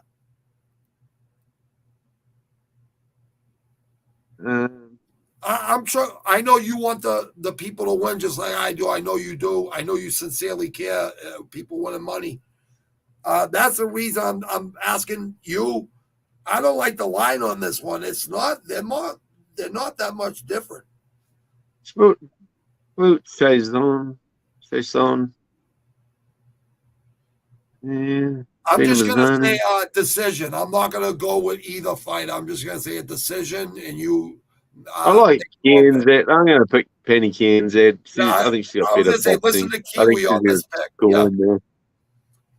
I'll have to make this pick on Tapology, but I'll make it tomorrow or Saturday morning. After you see the face off. After I watch the weigh-ins and the body. Yeah. Yeah. No, I like that. Like, there's no shame in losing to Raquel Pennington in my mind. No. Beating Eubanks. You know, I don't like Eubanks, but she's a good fighter, man. She's Rose Clark. She fought Cyborg, you know, like got knocked out by Cyborg, but you know. Yeah, but you're very right there because like the UFC must have thought highly of her to put her in against Chris on debut. You know, Exactly. That wasn't in the UFC when she bought Cyborg. Hold on. Yeah, it was. It was her debut. Okay, I'm talking about the Swedish fighter. I thought so. They're both Swedish. Like you said, all her losses at the Sabbath. You're right. It was her debut. She lost in the second round. TKO. Cyborg. She was the main event. Landsberg. Fight night. Cyborg Landsberg. Yeah. Wow. What a debut. Wow. That's crazy. She won after that fight. She won a unanimous decision. She lost to Aspen Ladd. The same April, May, June, July, August. 5 months later, she got KO'd. And all her fights after that were unanimous decisions. 3-2 in her last 5 fights. She lost to Sarah McMahon and Yana Kaya. I can't even pronounce her last name.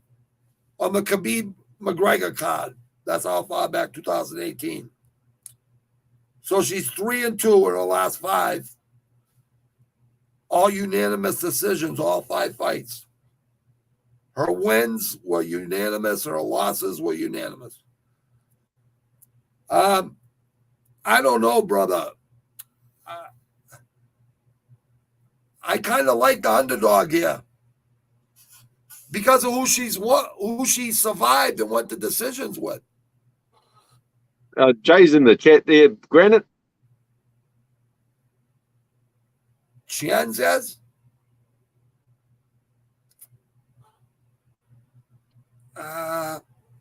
He's saying bet the over. Piss break fight between 2 former training partners. So there you go. Jay knows more. I didn't even know they trained together. I should have known that. They come from fucking Sweden. Fuck's sake. You know, that's right. I heard this during the week. That's right.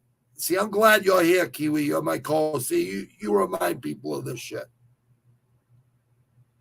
I don't know, Kiwi. I'm gonna go with the underdog here.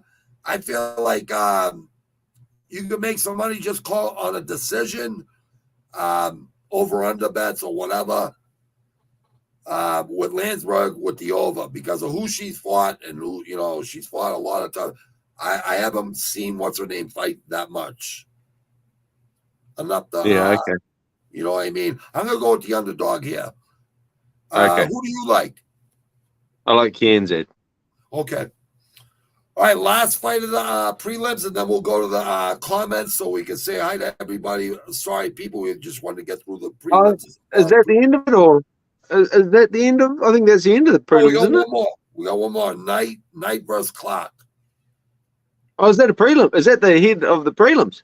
That's the last prelim. We there's 1, 2, 3, 4, 5, 6, 7, 8, 8 on the prelims and six on the main card. Right, Devin Clark versus William Knight at heavyweight.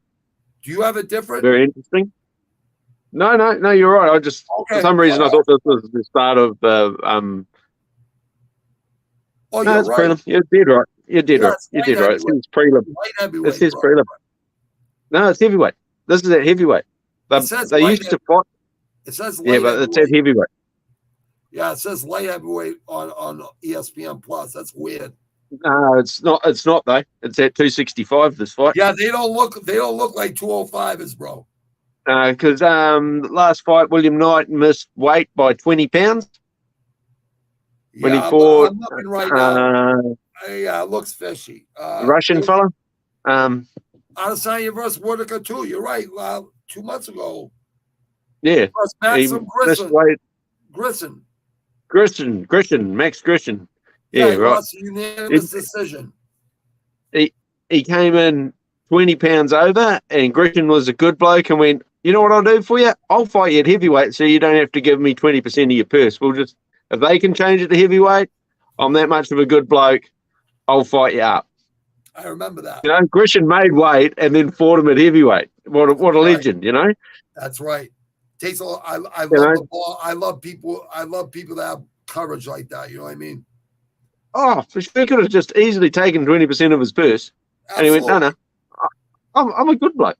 You know, I'm still going to bash your face in and get the win bonus, but you can keep your 20%. I don't need it. I like it. Love it. I like the attitude. You're right. Yeah. So, and he fought Alonzo last fight for Clark. He beat Mendenfield before he lost to Grissom.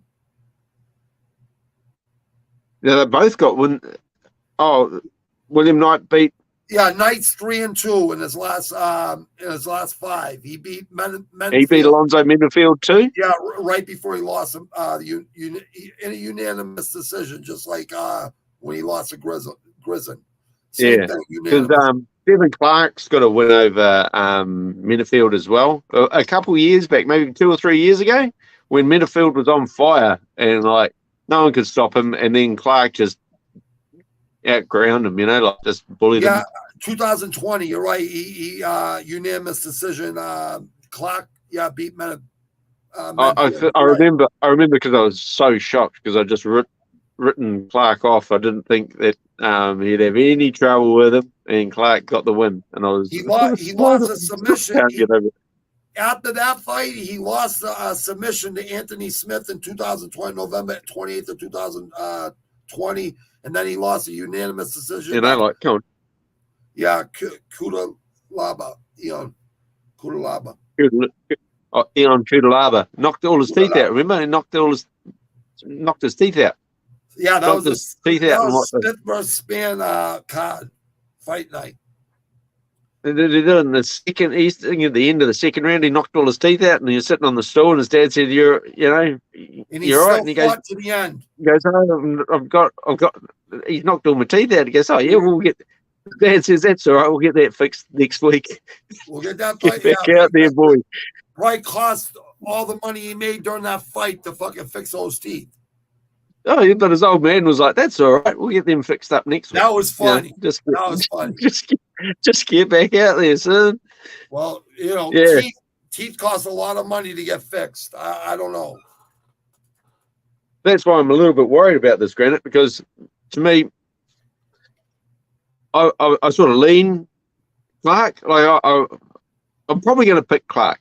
I'm leaning Clark because I'm more fading William Knight, because William Knight hasn't got he hasn't got it for me. But then he had all his teeth knocked out from a power puncher like Kutalaba. Is he going to be hesitant against William Knight because he knows how much money all those bloody teeth cost? Because, and William Knight's going to be standing there waiting to hit him, and he's going to be standing there waiting to get his teeth knocked out. They're both on the last fight of their UFC contract. They're up in weight, and my prediction is they both get cut, and Khabib gets a couple of heavyweights. I like that fucking bet right there. I like that bet. Kiwi, that's what I reckon's going to happen. You're a savage, brother. I love your. I'm going with Kiwi. You're sticking to your brother, right? Just I reckon they don't get the contacts on you. Just because he's lives in Australia, from New Zealand, and I'm from Boston, fucking United States, Boston, the bloody bean, Southwest Quincy. I'm going. I'm not picking this fight. I will on Tapology. I'm not going to give people a pick on this fight because this is one of those fights. I think it's going to be a knockout. Either way. I think it's going to be a knockout. I don't think it'll go the whole fight. If you go knockout, you'd have to go Knight. If you go knockout, you'd have to go William Knight. Yeah, I would say that too. He's got the. He looks a lot more. I don't know. He just looks. I don't know. Looks a lot meaner. Have a check his punch stats, Granite. See how much. Check his strike accuracy out. His strike accuracy, Knight's significant strikes landed per minute is 3.18. The accuracy. Clark's is 3.13. His accuracy. You got accuracy there? Significant strike accuracy is 66.35%. Clark's is 72.16. So Knight's is 66. Knight's 66. That's pretty good, though. I think someone's cooked the books on that. I told you it says 205 pounds here, both of them. But they used to be both. They used to both be light heavyweights. Well, they're fighting at heavyweight now because they look like they're fucking heavyweights. Mate, honestly, I actually thought Knight's striking accuracy was about 30%. Takedown average for both of them, for Knight 2.22, Clark 2.51. Takedown accuracy for Knight 42.8 and 43%. 35% for Clark. And submission average is 0.19 for Knight and 0.11 for fucking Clark. And I honestly thought William Knight had terrible striking. 60 is pretty good. I'm sure he's. That's what I'm telling. That's what I'm saying. 72. And that's UFC stat. 72 ain't bad either for Clark. And he's got the reach. Yeah, he's got 72. Fantastic. Clark got a 2-inch reach advantage. Is that on UFC stats? This is on UFC stats, my brother. Yeah, okay. Right. Well.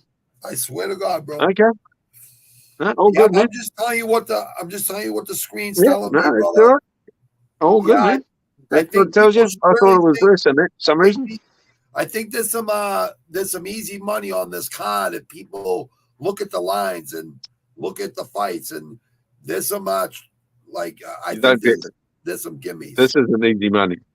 This is lucky money. I'm gonna go to the what's it called, the comments real quick, just so we can give our people a shout out.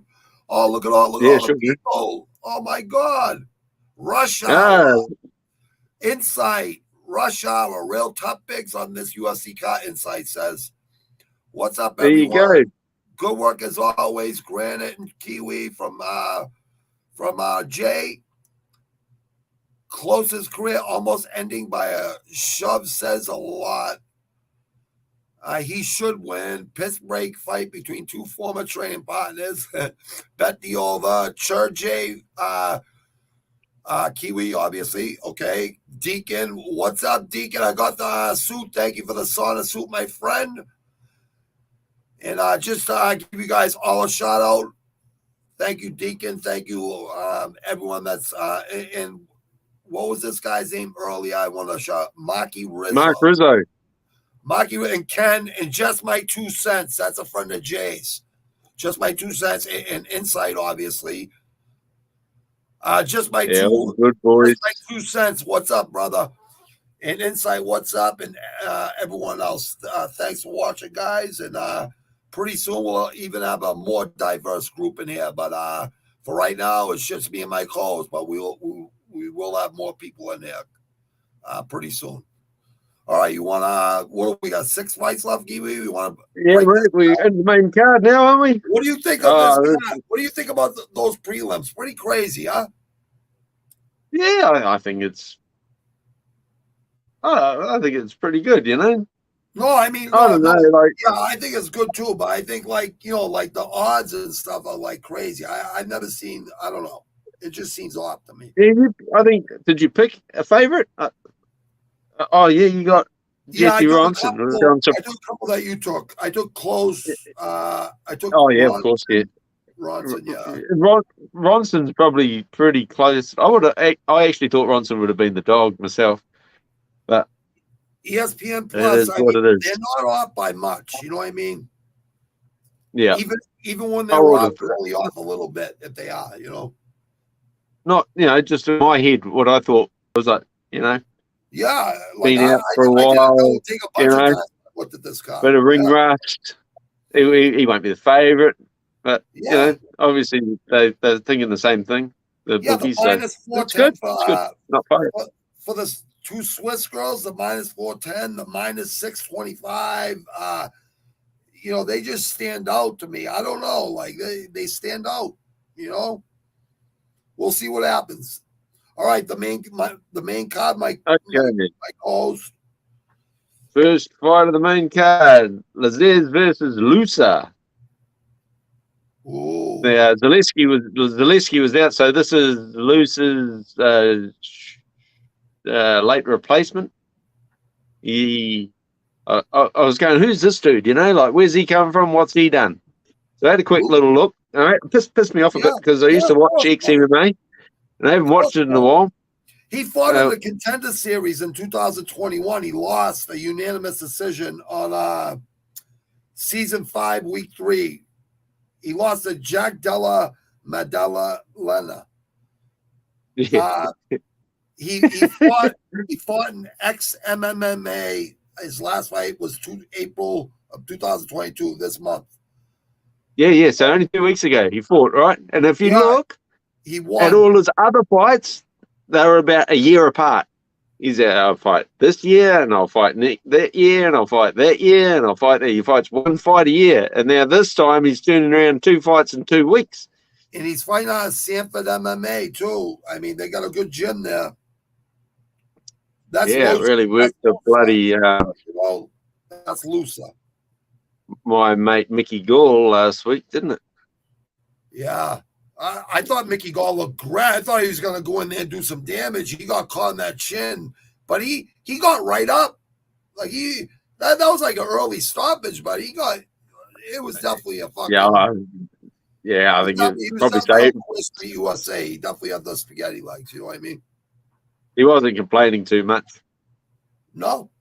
You know what I mean? He wasn't complaining too much about it. I thought it was early. I didn't think. He thought it was fair. It was fair, but he got right up. It was good to see him get right up. Usually guys don't get right same up. as Dan Hooker and Arnold. People say that was too soon, but Dan Hooker wasn't complaining about it. He knew he got fucking Dan Hooker, I respect that guy a lot, man. That guy is a nice guy, and he's a fucking savage in that ring. Like, people don't realize he lost his last couple fights, but look at all the guys he's fought. They're all savages. And he's beaten a lot. He's good. Yeah, he's got pretty good guys in his career. He's fought a lot of good guys. Yeah. Yeah.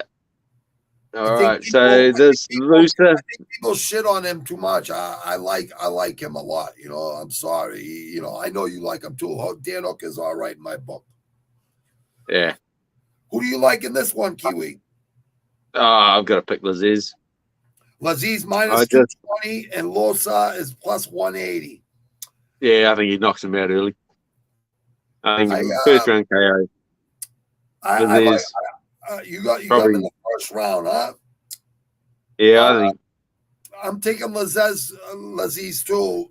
I like Laziz on this card. I liked him on this one too. What are you thinking? 20. He's got that body where he trains like every aspect of the game. Because against Zaleski, I was going to say he was the nail, but now I'm saying he's the hammer. You know, exactly. I was going to pick Zaleski. Now I think he's lucky and he's got a nail to hammer. So you know what? Like I always say, anyone's gonna punch it or kick its chance. You know what I mean? Like you get hit the wrong way, you're out. You don't see the punch coming, you're out cold. That's why I always tell people, protect yourself at all times. And if you think about it, the bloke usually has a fight once a year, and now he's turning around in 2 weeks. So maybe he's feeling good. Maybe something's changed. Maybe he's got out of a toxic relationship. Maybe he needs the money. Maybe he's got a kid, needs the money. You're right. After 3, no, hold on. That's less than 2 weeks, right? Less than 2 weeks. 2 weeks. Yeah, less, right? Yeah, 2 weeks. Yeah. So he's getting double the. Right? Yep. Double the bang out of one training camp. He's going, oh, yeah, I'm good. I'm good to go. Let's go. Well, he's training out of Sanford MMA. Maybe he found his fucking groove. He's only 29 years old. He's only 29. Yeah, so I don't know. I'm just fading him. Yeah, I'm just fading. I like Laziz too. I don't know about a first round knockout, but that could happen very easily. Yeah, I think I went through some of Luce's losses and found that he'd lost a couple of times early, and I think that's where I picked that out of. It's just digging through rubbish really because I like that. Scratching for something. I like that. Watching tape. Look at it like that because I look at it like that too. You know what I mean? Yeah. I was just scratching because I didn't watch any tape on him.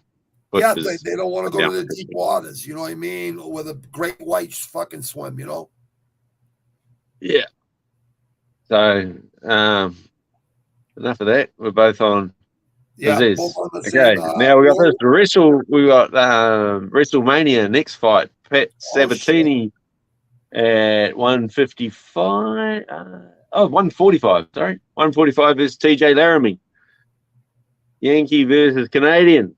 Hey, the Canadian Laramie is plus 370 and Sabatini is minus 490. Wow, that's pretty. 16-3 Sabatini, 12-4 Laramie. Laramie. So was Laramie coming in? He fought on the Covington Woodley card in 2020. Lost to Derek Minna. Oh, Bagdasarian withdrew. I thought. Okay. Yeah, he got submitted. Sorry. He got submitted in the first round. But he had 4 wins prior to that. He's 4-1 in his last 5. Yeah, two KOs, 2 unanimous decisions, then he lost a submission. All in 2019 and 2020. So he hasn't fought in almost 2 years. Yeah, Laramie. Yeah, the Canadian Laramie. This guy is 5-0 in his last 5 fights. Sabatini. That's why he's probably such a huge favorite. He beat Tucker Lutz. Mate. Tucker Lutz, a unanimous decision in November 20th of 21 on the Vieira Tate card. And I beat Jamal Emmers and Tristan Conley. He beat Jesse Stern for the belt in CFFC with a submission armbar in 2020, December 2020. Cage Fury Championship. So maybe that's why, they're so high on this guy. He's a Renzo Gracie Jiu-Jitsu. He fights out of Renzo Gracie Jiu-Jitsu too. He's Sabatini. good though. Sabatini's good. He's got no. He's a good grinder. You know, you're bloody hard pressed to outwork him. You know, the Canadian is called The Truth, his nickname. He's only 24 years old. He's a bit of a small fella, though, eh? He is small. I was going to say that too, brother. Yeah, he's 5'6". Sabatini's 5'8". Sabatini's got 70-inch reach advantage. 17's got 70-inch reach. Laramie's got 66 or 4-inch reach advantage for Sabatini. The numbers are not too far off. They're not that bad. Actually, Laramie's is a little bit better. Significant strike land per minute, 2.73. Sabatini, 1.35. Accuracy, 65% for Laramie, 77.5% for Sabatini. And takedown average is about even, 2.5. Closer to 3 for Sabatini. Takedown accuracy, 35% Sabatini, 50% for Laramie. And submission average, almost 3% for Sabatini, 0 for Laramie. So I don't understand this Laramie guy. Well, what's Sabatini's takedown? Takedown accuracy? Yeah. 35.5%. And the takedown defense? Oh, sorry. That was Laramie at 35%? And Laramie's 50%. Accuracy, yeah. Takedown and average. The defense? It don't say defense. Oh, it doesn't have takedown defense. It would be takedown average then. So I think that's the way they. You got takedown. They have takedown average. Accuracy. Usually they have takedown accuracy. Yeah, and takedown defense.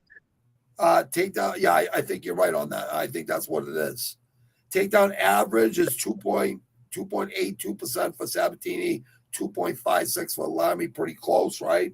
Okay. Takedown accuracy, 35.29% for Sabatini, 50% for Laramie. Okay, so Laramie. So if you break that, the way I see it, you break that down as like Sabatini's got 2.8 around, and he lands 1/3 of them, so he gets one takedown around. Well, I think when he lands, he's 2.5. That's the thing.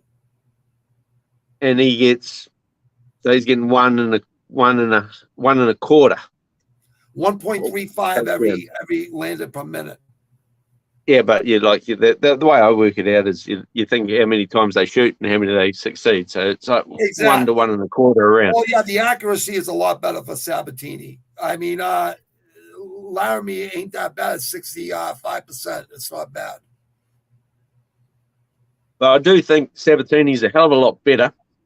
He's like very good. Very good. Line, I think he's up and coming. And I think you're right on that, Kiwi. I believe you're right. Because he's just, hey, minus 500, 490, like, so 500 to make $100. Oh, it's just like Marco Madsen being underdog last week. It's like, what the hell? Why the hell would he be underdog?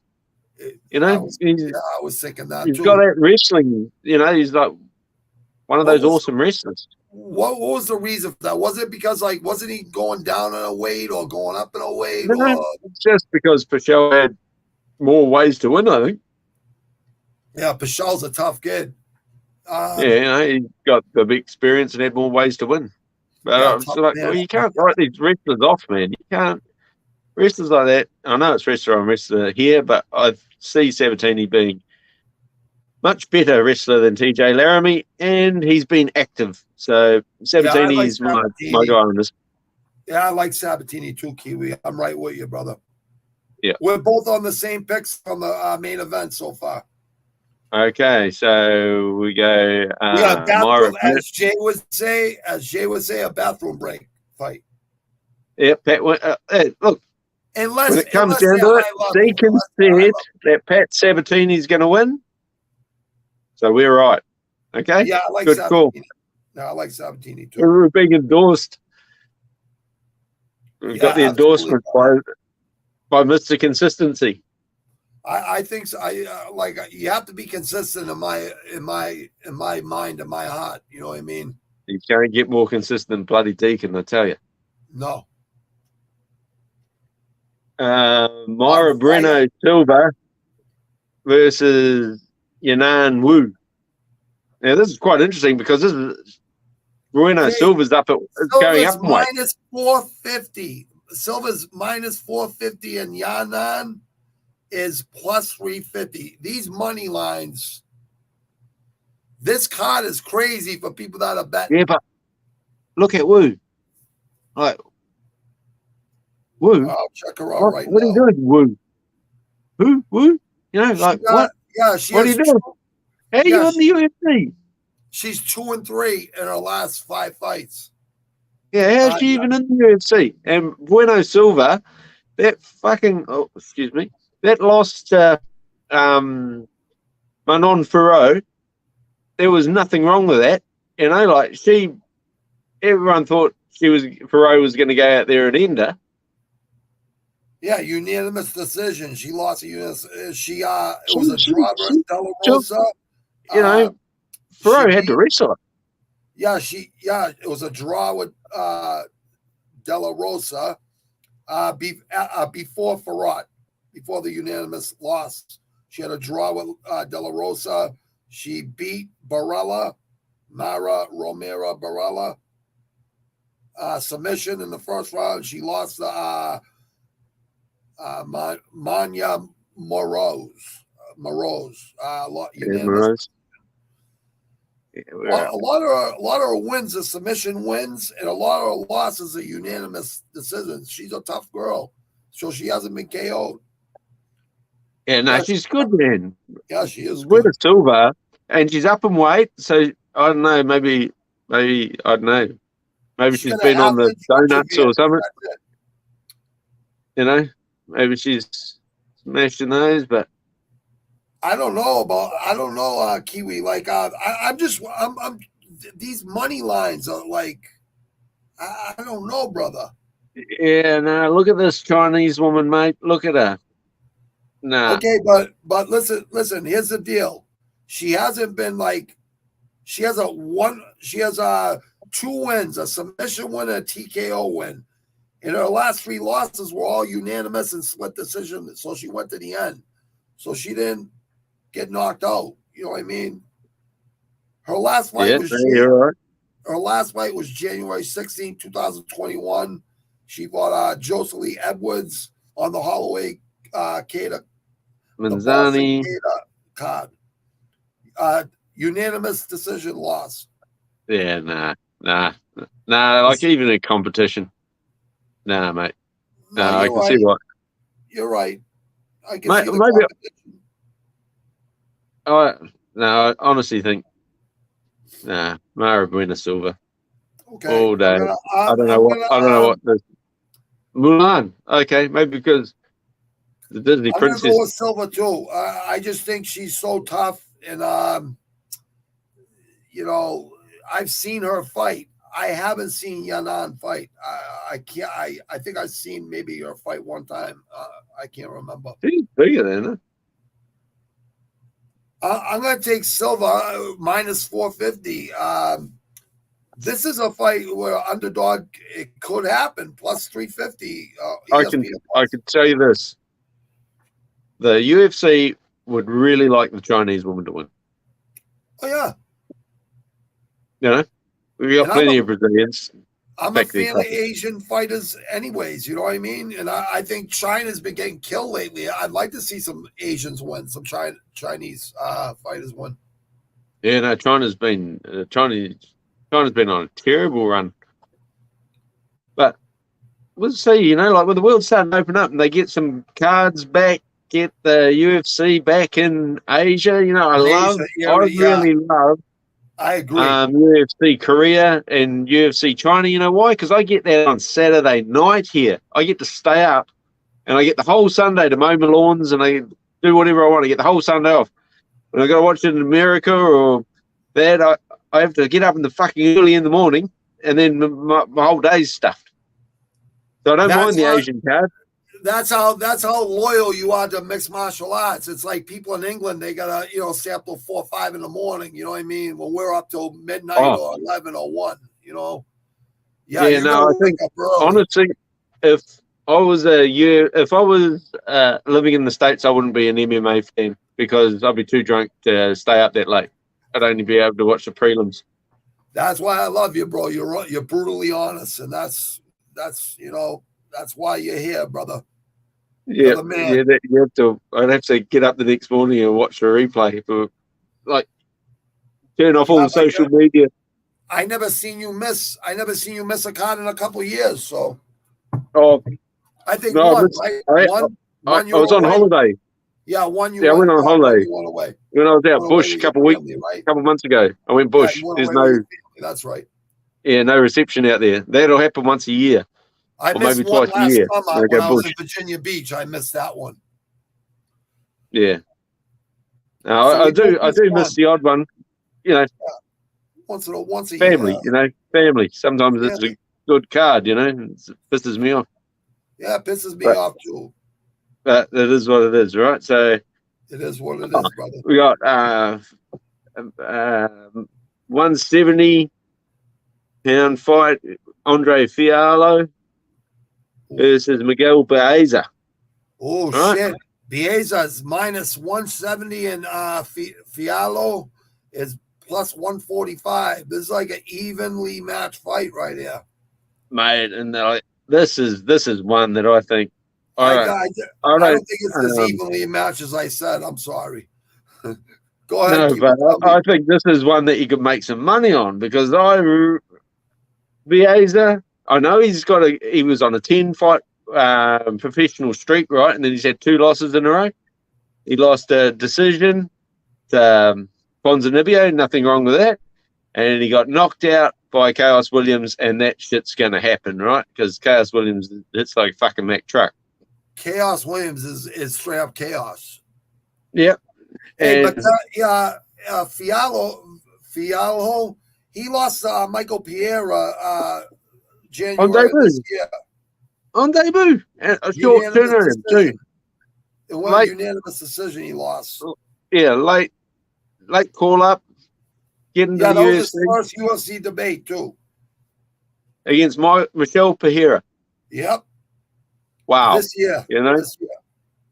March, April, so 3 months ago. 2.5 months ago. So, Baeza, the way I see it, I'm going Fiallo by KO in the first round because Baeza has come back too soon after getting knocked out by Chaos Williams. That is Chaos. Yeah, I think if anyone comes back from getting KO within 6 months, I think it's way too soon. But it hasn't been since November of 2021.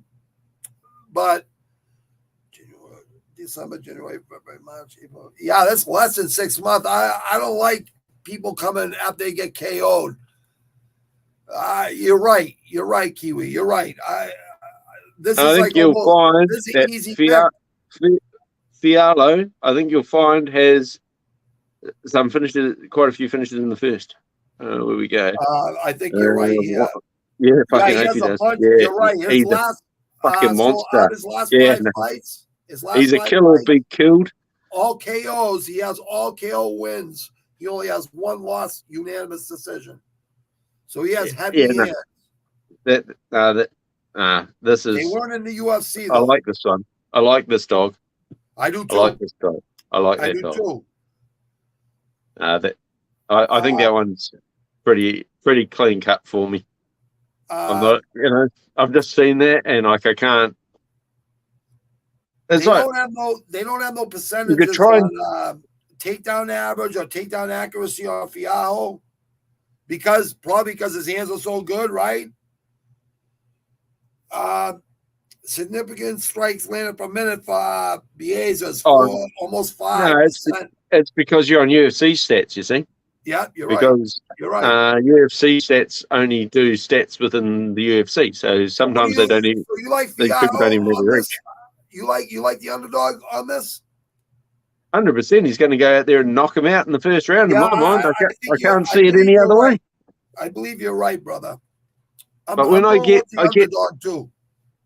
I paint myself into corners where I won't listen to anyone, and they can explain everything to me and go, "This is where you're flawed," and I just go, no, because sometimes my head's so far up my own ass I can't see properly, right?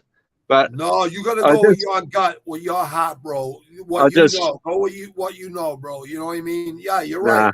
Who cares what anyone else thinks? It's what you think and what you feel. Yeah, you've been watching mixed martial arts long enough in your life, and you know it to understand fighting. So Yeah, I think they may have the odds wrong on this. So I think they have the odds wrong on this whole fucking card, but that's just me. I'm a little fucking crazy, But so that's where I'm going on that one. Now this is my fight of contention, isn't it? We've already talked about the co-main event. Is it a co-main event? Is it not? Yes, it is. I don't think it is the co-main event. I don't honestly think that. I think the UFC are fucking themselves up with these stupid co-main events, because this Borrallo versus Omar Gadziev could be the main fight. Yeah, the Russian is minus one. I don't understand that. It's just got me fucked. How can you have two guys coming off Contender Series to be your main fight? Because that's the way I see a co-main. Well, a co-main should be the one that replaces the main if it falls off. I agree. And I don't think that two guys coming off fucking Contender Series wins should be the co-main. Well, they might, it's just the way I think. The Russian is minus 125 and the Brazilian is plus 105. The Brazilian's 10-1 and the Russian is 13-0. So the Brazilian's got a 4-inch reach advantage. He's a southpaw, but the Russian is a switch. The Russian is a switch. He can switch it up. And takedown accuracy 100% for the Russian, 75% for the Brazilian. Their significant strike accuracy is in the 70s, low 70s, both of them. And the significant strikes landed per minute pretty close, except the Brazilian got 2% above them on landed per minute. That might be because he throws a lot more or whatever. Yeah, but that takedown accuracy 100% and 3.47 submission average, and the Brazilian got 0% on the submission average. You'd think he would have a high submission average. No, because it only goes off UFC stats. Remember, granted, this is what's only happened inside the organization, right? You're right, brother. So Omar Gadziev has got 100% takedown, right? Yeah, the Russian, but that's only, like you said, they've only both fought in the Contender Series. You know what I mean? But they're both pros. And Borrallo, he fought twice on Contender Series. Yeah, I got 2 contender. The Brazilian's got 2. He beat Jeffrey and Murray. He beat Aaron Jeffrey, unanimous decision. He had a KO TKO of Jesse Murray, October 19, 2021. That was his last fight. Yeah, and the other bloke, he got that awesome knee bar where he was getting smacked in the head, and then he got that awesome knee bar on that guy. Jancy Silva, October 26, 2020, submission, first round. Dana White. Jancy Silva, that's the one. Yeah, season 5. I thought he was about to get his head fucking punched in, and then he was getting his head punched, and then the guy tapped because he's about to get his leg ripped off. For some reason, I think season 5 was a bad season for me. I wasn't catching them all. Yeah, mate, you know what? I like this guy that's been raiding fucking Paul Acosta's fucking supplement cupboard. Right. I like that, bro. Because I like that. mate. He's been there, eh? I like that, bro. Because I don't think you're too far off. I think you're fucking right. Yeah, mate. If you reckon I'm off there, there's something wrong with you. Yeah. Man, it's hard to go against those Russians, though, man. Damn it. Yeah, but you look. He had that. He fought Jalton Almeida in submission in like grappling, right? Jalton Almeida is a fucking beast, mate. He didn't. He went to decision. I know he lost, but he went to decision. So, in a grappling event, you know how they put you in like fucking where do you want? You want to go rear naked? You want to go armbar? You got to defend yourself, and once the time's run out. You haven't had to work to get to the position?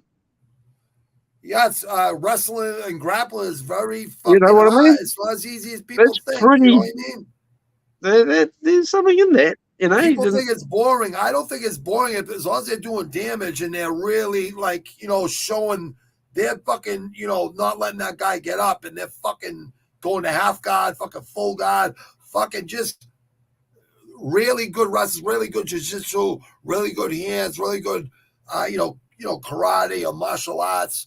There's levels. You know what I mean? Oh, it does piss me off a bit when they just fucking stall and wait for they're just stalling. Well, they're getting a rest. Yeah, they're humping. They're getting a rest. No, they just stall till they get to the set plays. That pisses me off. What do you think? 30 seconds? What do you think? 30 seconds? They should stand them up if no one's getting hurt? Oh, if no one's getting hurt, depends. A minute? Depends if I've backed the guy on top or not. Yeah. Yeah, they need to tweak the rules a little bit. Yeah, on where my money's lying. Who you like, Kiwi, on the co-main, bro? Baralo. I like the underdog. You like the Brazilian, huh, brother? Yeah, mate, I like him. He's got a nice karate stance. He's got that Conor-esque fucking stance. He's going in nice. He's got the hands. He goes in and he comes out like old Conor, not Mr. Sideways plonking Conor. Sideways Conor. So not fucking boxing Conor. Lateral movement, right? Lateral movement. He goes in and out. In and out, in and out, in and out. That's what he's a southpaw. Side on. Side on, not like Conor now. Conor's fucking square. Nah. Boxing Conor. He's got that. If Conor stayed at 145, he might still be the champ. I think if Conor stayed with his stance instead of relying on his hands more, getting in and out. Yeah, but he went up in weight and fought fucking, you know what I mean? Like, oh, mate, he looked fine against Eddie Alvarez, mate. He looked fucking fine. Oh, he did. He did look good against Eddie Alvarez. Like, Conor, I can't stand, like, you fly 5,000 people from Ireland over and you talk all that shit and then you give up. Now, I heard, do you know if this is true or not? I heard this recently. They have to tap to get paid. If they don't tap, they don't get paid. I said, okay, what if someone goes to sleep and they can't tap? They don't get paid because they went to sleep? Ooh, what? What's this about? I heard there's a rule in the UFC. If you don't tap, you don't get paid. Nah.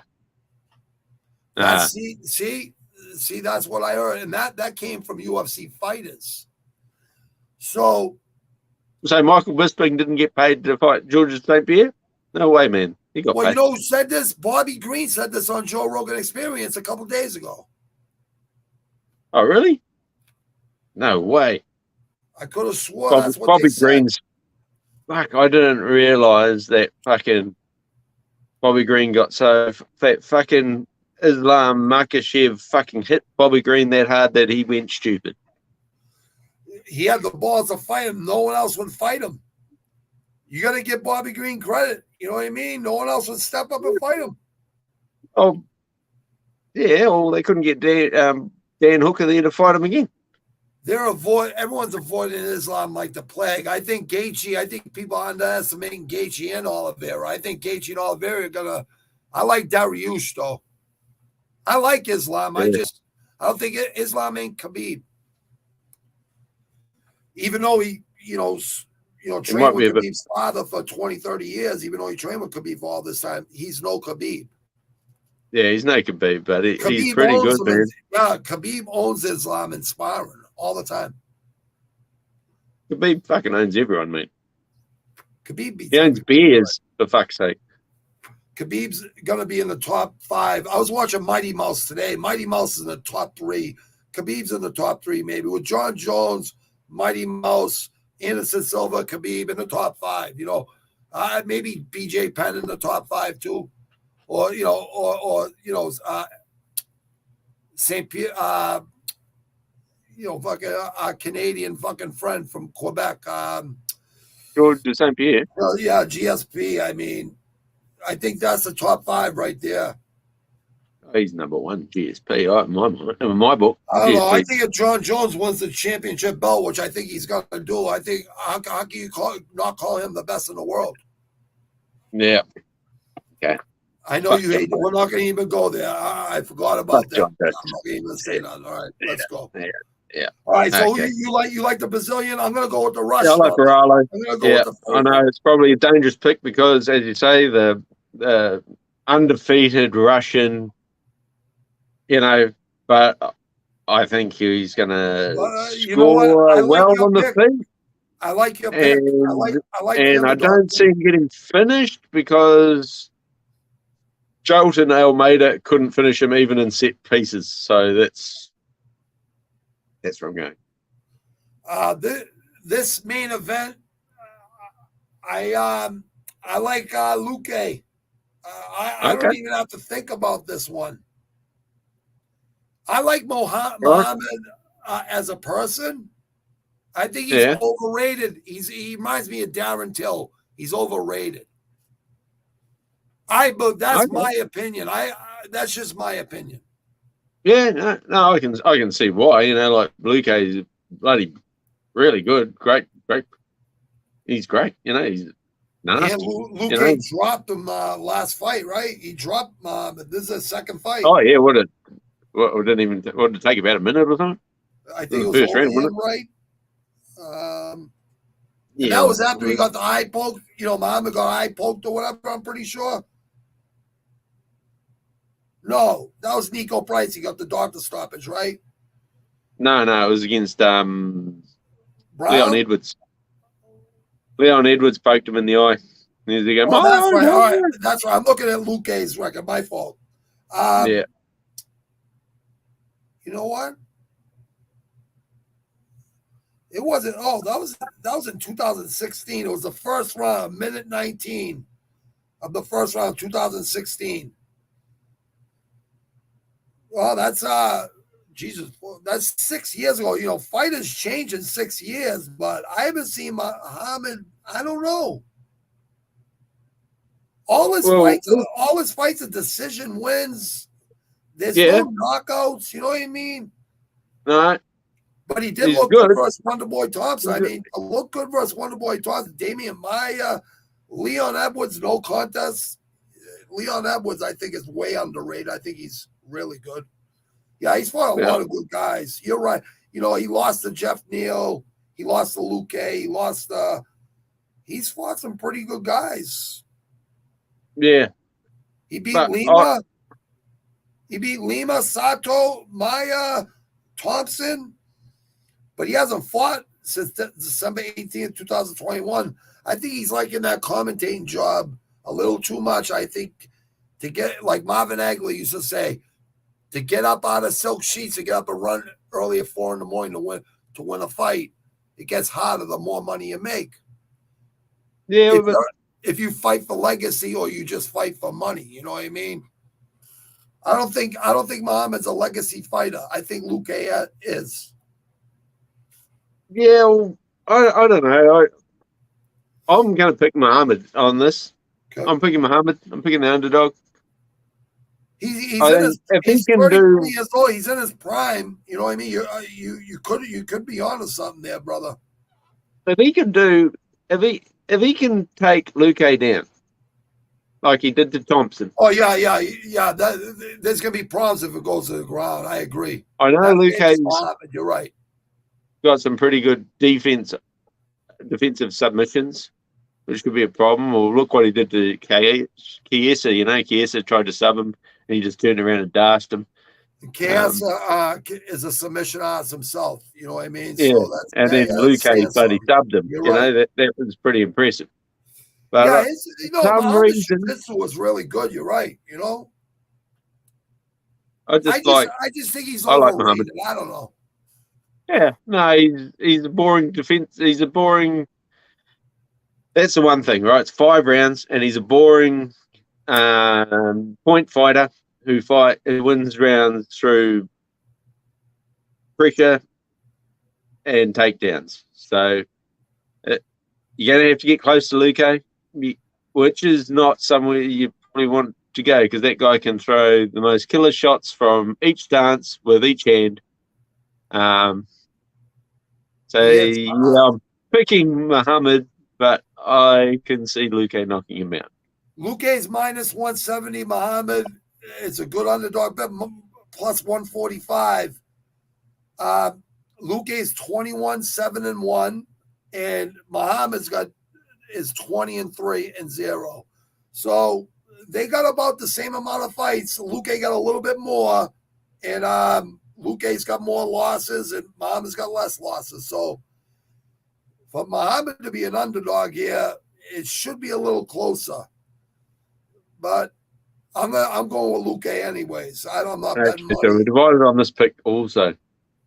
All right, we have to tally these up, Granite, and see how we go this weekend. Yeah, I'm here, brother. I'm here, my friend. Yeah, I'm getting pretty full. I gotta let some out. Are we gonna finish this up, or yeah, we finish it up? Yes, brother. Finish it up. You want to take us home? All right. Thank you all for showing up, and thanks, Granite, for this opportunity as usual. Love it, mate. Brother. All good, thank mate. You. Thank you, brother. Too. Thank you. All right. Thank you for dealing with my craziness, but you're a great co-host. I thank you. Thank you as well, my friend. I don't think you're crazy, man. Have a safe night down there in Australia, a safe day. Yeah. And I'll see you Saturday night. Saturday night. I'll be on the road tomorrow. All day on the road tomorrow.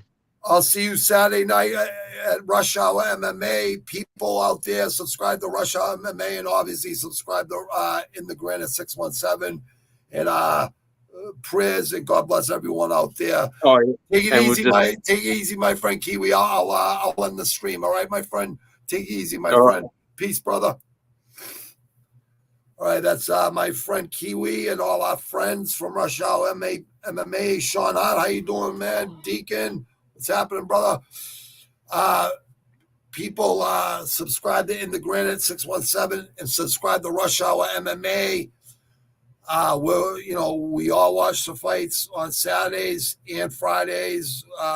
Bellator's on Fridays and Saturdays, and certain boxing matches, elite boxing matches. Jay and Ken cover, and I cover, elite boxing matches too. But I'm always with my friends at Rush Hour MMA for mixed martial arts. That's where I choose who I choose to watch my fights with, because it's the realest commentator and the realest producer and the realest army. The people in the chat are all real people. There's no phonies. We're all real everyone's a savage and everyone's good people. Join over there. Come watch the fights with us and enjoy mixed martial arts at the highest level. And you can basically speak your mind, just don't come in trolling. Just give people their respect, because everyone in Rush Hour MMA, at Rush Hour MMA, and in the room, the Army room, what we call the live chat, everyone is good people in there. And I can honestly say that. And I don't say that too often. I only give credit where credit's due. So hopefully all these fighters, I see a lot of underdogs, in my opinion. People look at these fucking lines, people that bet money out there. I don't bet money. I just bet for for bragging rights. We have a little thing going. You'll learn that if you come over to Rush Hour MMA and subscribe and like, because you can see it at the bottom of the screen. Help my friend in England who's writing part 2 of the Rocky Marciano biography. He has part 1. It's on Amazon Books. Go check him out. Rocky Marciano, the only undefeated heavyweight box champion in heavyweight history. He was 49-0. He had the shortest reach advantage in heavyweight history too for a champion. You might want to go, like they say, right? Music, right? You got to go back in time. All these young rappers out there and all these, like, this music. Listen, I love rap. I am a fucking musician. I have 2 worldwide albums. I mean, they're out there. You know what I mean? You got to go back to the 80s and 90s and late 70s. Go back in the crates and go through the albums. You got to go back and see who started boxing and the history of boxing and contact sports in America. If you're from America, if you don't know it, you can't really say you know much about fighting in general, because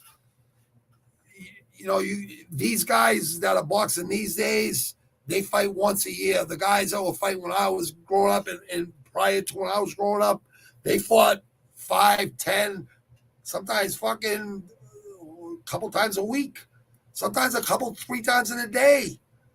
Golden Gloves, you fight 2, 3 times a day sometimes. You know what I mean? You fight 7 fights in a 5-day period. Like, people have no clue. That's why I always say to Jake Paul, go fight the Golden Glove. Let's see how good you really are. Oh, come fight this 51-year-old right here. I'll beat your ass for free. You don't have to pay me. Just fly me out there. I'll beat your ass for free, and then I'll beat your brother's ass too. I'll fight both these in the same night. You don't want this smoke, yeah, all right? I'm not no Disney kid. I really would love that fight. I called you guys out 1,000,000 times. I got witnesses here. You just go back. There's 400 fucking clips. I called you guys out so many fucking times. It gives me a headache. But they don't want to fight a guy with, 121 subscribers, but I'm not big into social media either. I did this for self-reflection, and I got a passion for it. And I got so much shit coming for you guys. This week, you guys will see all kinds of different new shit. You'll have a lot of different new destinations to go to, and more creative process. You guys will like what you see. I guarantee it. Kiwi, thank you, brother. Sean Hart, thanks for watching. Deacon MMA, Sean Hart. Kiwi, obviously, thank you for joining me as my co-host. I appreciate it. Ken, thank you, my friend, Ken the Savage. And I know we got more people in here. I just want to thank everybody and all the other people that were in and out all night throughout the hour and a half or whatever it was. Yeah, 2 hours. It was a long one tonight. That's all right, guys. We do what we got to do. Rush Hour May J, thank you very much, brother. And that goes with Ken too. Insight, thank you very much, my friend, my New Jersey friend. Maki Rizzo, thanks a lot, man. Ken, obviously. As always, Ken. And just my 2 cents, our friend, thank you very much. Thanks for joining us. And everyone else that joined us out there. We really appreciate. Usually it's on Fridays after stand-downs and weigh-ins. Maybe we'll do one. Maybe I'll do one, and I'll ask Kiwi, because there was a couple picks that he didn't know. And there's a couple picks I didn't even really want to pick either. I think there was 1 or 2 I didn't pick. I just said a decision or a fucking he'll go the distance. Maybe I might go on tomorrow night and I'll ask Kiwi where he's leaning after the stand-downs and the weigh-ins. And maybe I'll give you guys a total countdown of all the picks we picked. All we want to do is win people money out there and, and have fun with the sport, because right now the sport is evolving. It has been for the last 12 years. I watched UFC back when I'd have to wake up and then watch it on VHS. a week later or a day later. You know what I mean? I remember those days. But ever since about 2009, 2008, 2010, 2011, in between there, the levels of talent just got better and better and better. Now it's through the roof. If you love boxing, if you love any type of fighting, you are crazy not to love mixed martial arts. Like kickboxing, Fighters Rep. Go support my friend George over there, Fighters Rep. He's got the only kickboxing promotion in California. That's saying something in itself, people. Kickboxing, who doesn't like head kick knockouts? Who doesn't like knockouts? Alex Pereira is one of my favorite fighters right now. At 185 pounds, you know what I mean? But I like Izzy so much, it's hard to go against Izzy. It's like you come up with a lot of these fighters I love, like almost like every fight. It's almost like I love every fight I respect, or I love their fighting style. Styles make fights, you know what I mean? What's so good about mixed martial arts, people, is there's always honor in the middle of the octagon at the end of a fight. 98% of the times, 99% of the times. They hug each other, they shake the corner's hands, every coach. I just love the honor and the respect amongst the fighters. And let's face it, the UFC and mixed martial arts in general, I never thought I'd say this, is outdoing boxing right now. If it wasn't for Tyson Fury and Wilder, 3 fights, boxing would be nowhere right now. The only ones we'd have look forward to watching is Canelo and one of my favorites, Crawford. But Crawford, lower weight divisions. I mean, heavyweight people, you got to understand, the heavyweight, you're the baddest man on the planet. And we got some great lighter weight fucking boxers out there, pro fighters. I was watching the Polish Prince yesterday down the gym I train at. I went into the boxing side with my friend Stevie Mays was working on the mitts with the Polish Prince. Talk about a lightweight with fucking power and speed. Oh my fucking God, this kid hits so hard. And he's fucking, I seen this kid at O'Malley's boxing gym where I used to spar and train at when he was a young kid with his father. And his father's still with him to this day. His father's like a big stocky guy. But Polish Prince, he's fighting within another month and a half, or less than 2 months from now. Kid, I mean, I've seen him fight a couple times. I see him fight the Quincy Armory. This kid can fight people. Go check him out, the Polish Prince in boxing. He's a pro. There's only one Polish Prince. You know what I mean? He's from Massachusetts, so go check him out. But right now, I think he's evolved. And seeing him at the mitts yesterday in the pads, the focus pad, the mitts, with Stevie Mays, I was very, very impressed. And I've always been impressed with this kid, but he seems like he's going to that next level. And like I always said, there's levels to this shit, people. And there's legacy fighters. There's people that fight for money. There's prize fighters that fight too long in their egos. They just can't pass down the money because they're not scared to fight. I understand that. I have an ego. I need to go smoke the toad like Mike Tyson did. Hopefully I'm gonna go do that this year sometime, people. And you'll see me being even really nice. You know what I mean? For a change, I'll be talking real softly. I'll be more like, I am Mike. I've been called the white Mike Tyson for a long time, since I was a young, up 16, 17, 18-year-old. I've been called it more than freaking once, more than 10, 11, 20, 30, 40, 50 times. A lot of times. I loved Hagler, and I loved Mike Tyson after Hagler. And then you obviously got to go back way before them. You got to go back to Jack Johnson. You got to go back to Jack Dempsey. You got to go back to, before Muhammad Ali, right? Joe Louis, American hero. You got to go back, check it. Sugar Ray Robinson. People have no idea. Max Baer, like the Cinderella Man, like like these are true, real fighters. And then you got Rocky Marciano. Then you got Muhammad Ali. What he did inside and outside of the ring, and not for entertainment, because he stood on his ground, just like Jack Johnson did way back in the days when white people threatened to kill him. He didn't care.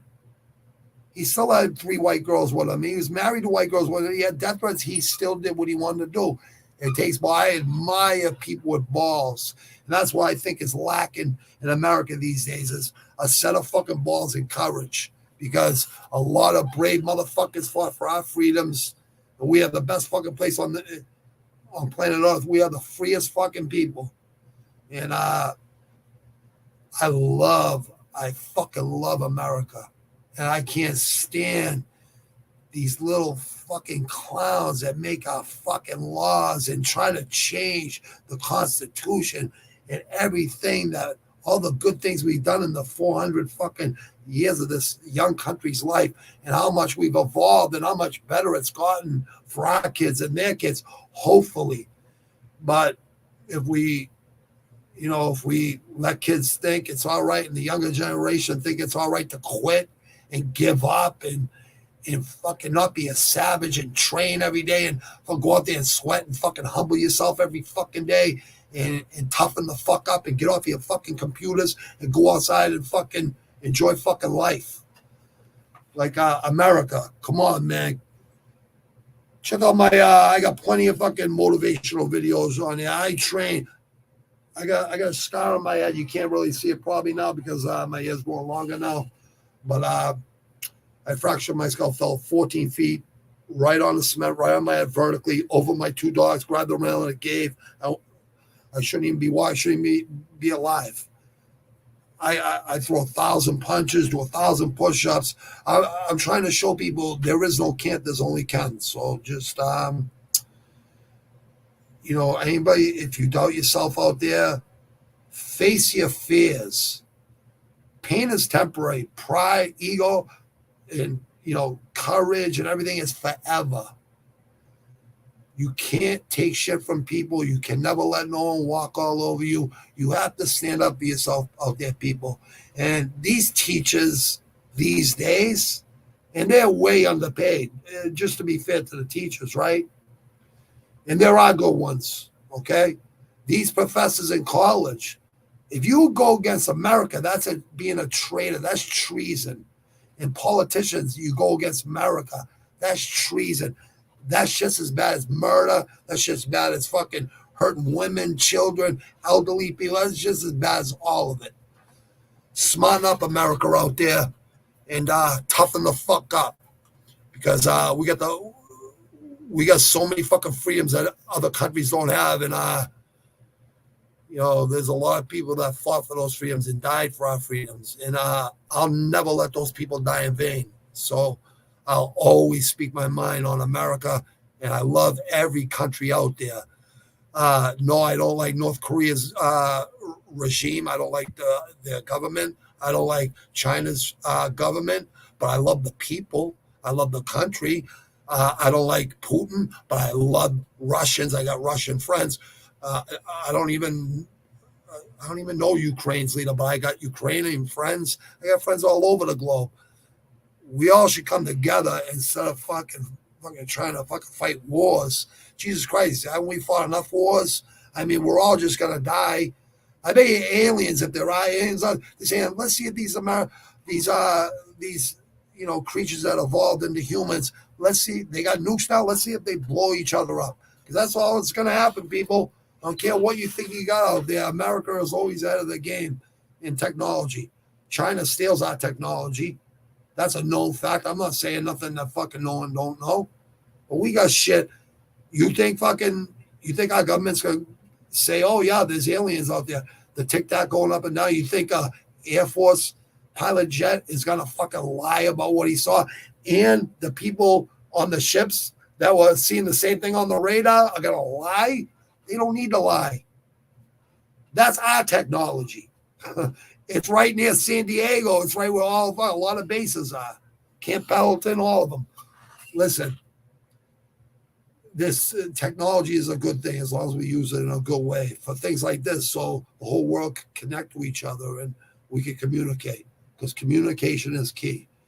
And strive for peace. Always strive for peace, people. But do what you got to do. Never take shit, people. All right. And that comes right from me, and I'll say it every single fucking time. Never take shit from nobody, people. All right. Stand up for yourself. Bully a bully. Don't ever let a bully you. Guess what? They ain't gonna want to bully you if you fight back. And if you lose a fight, so what? At least you gain that motherfucker's respect.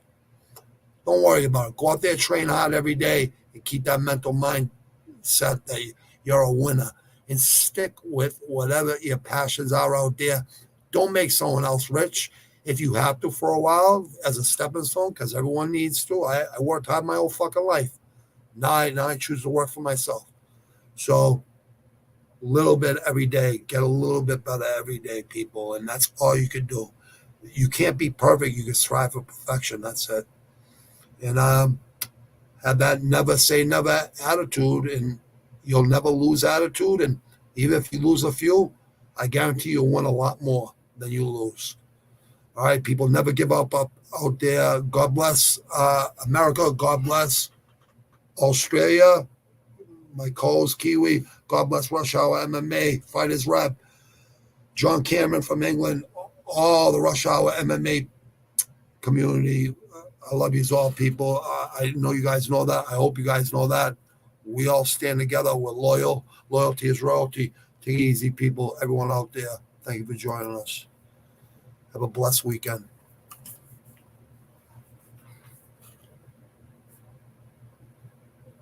Yeah, that's it. Keep me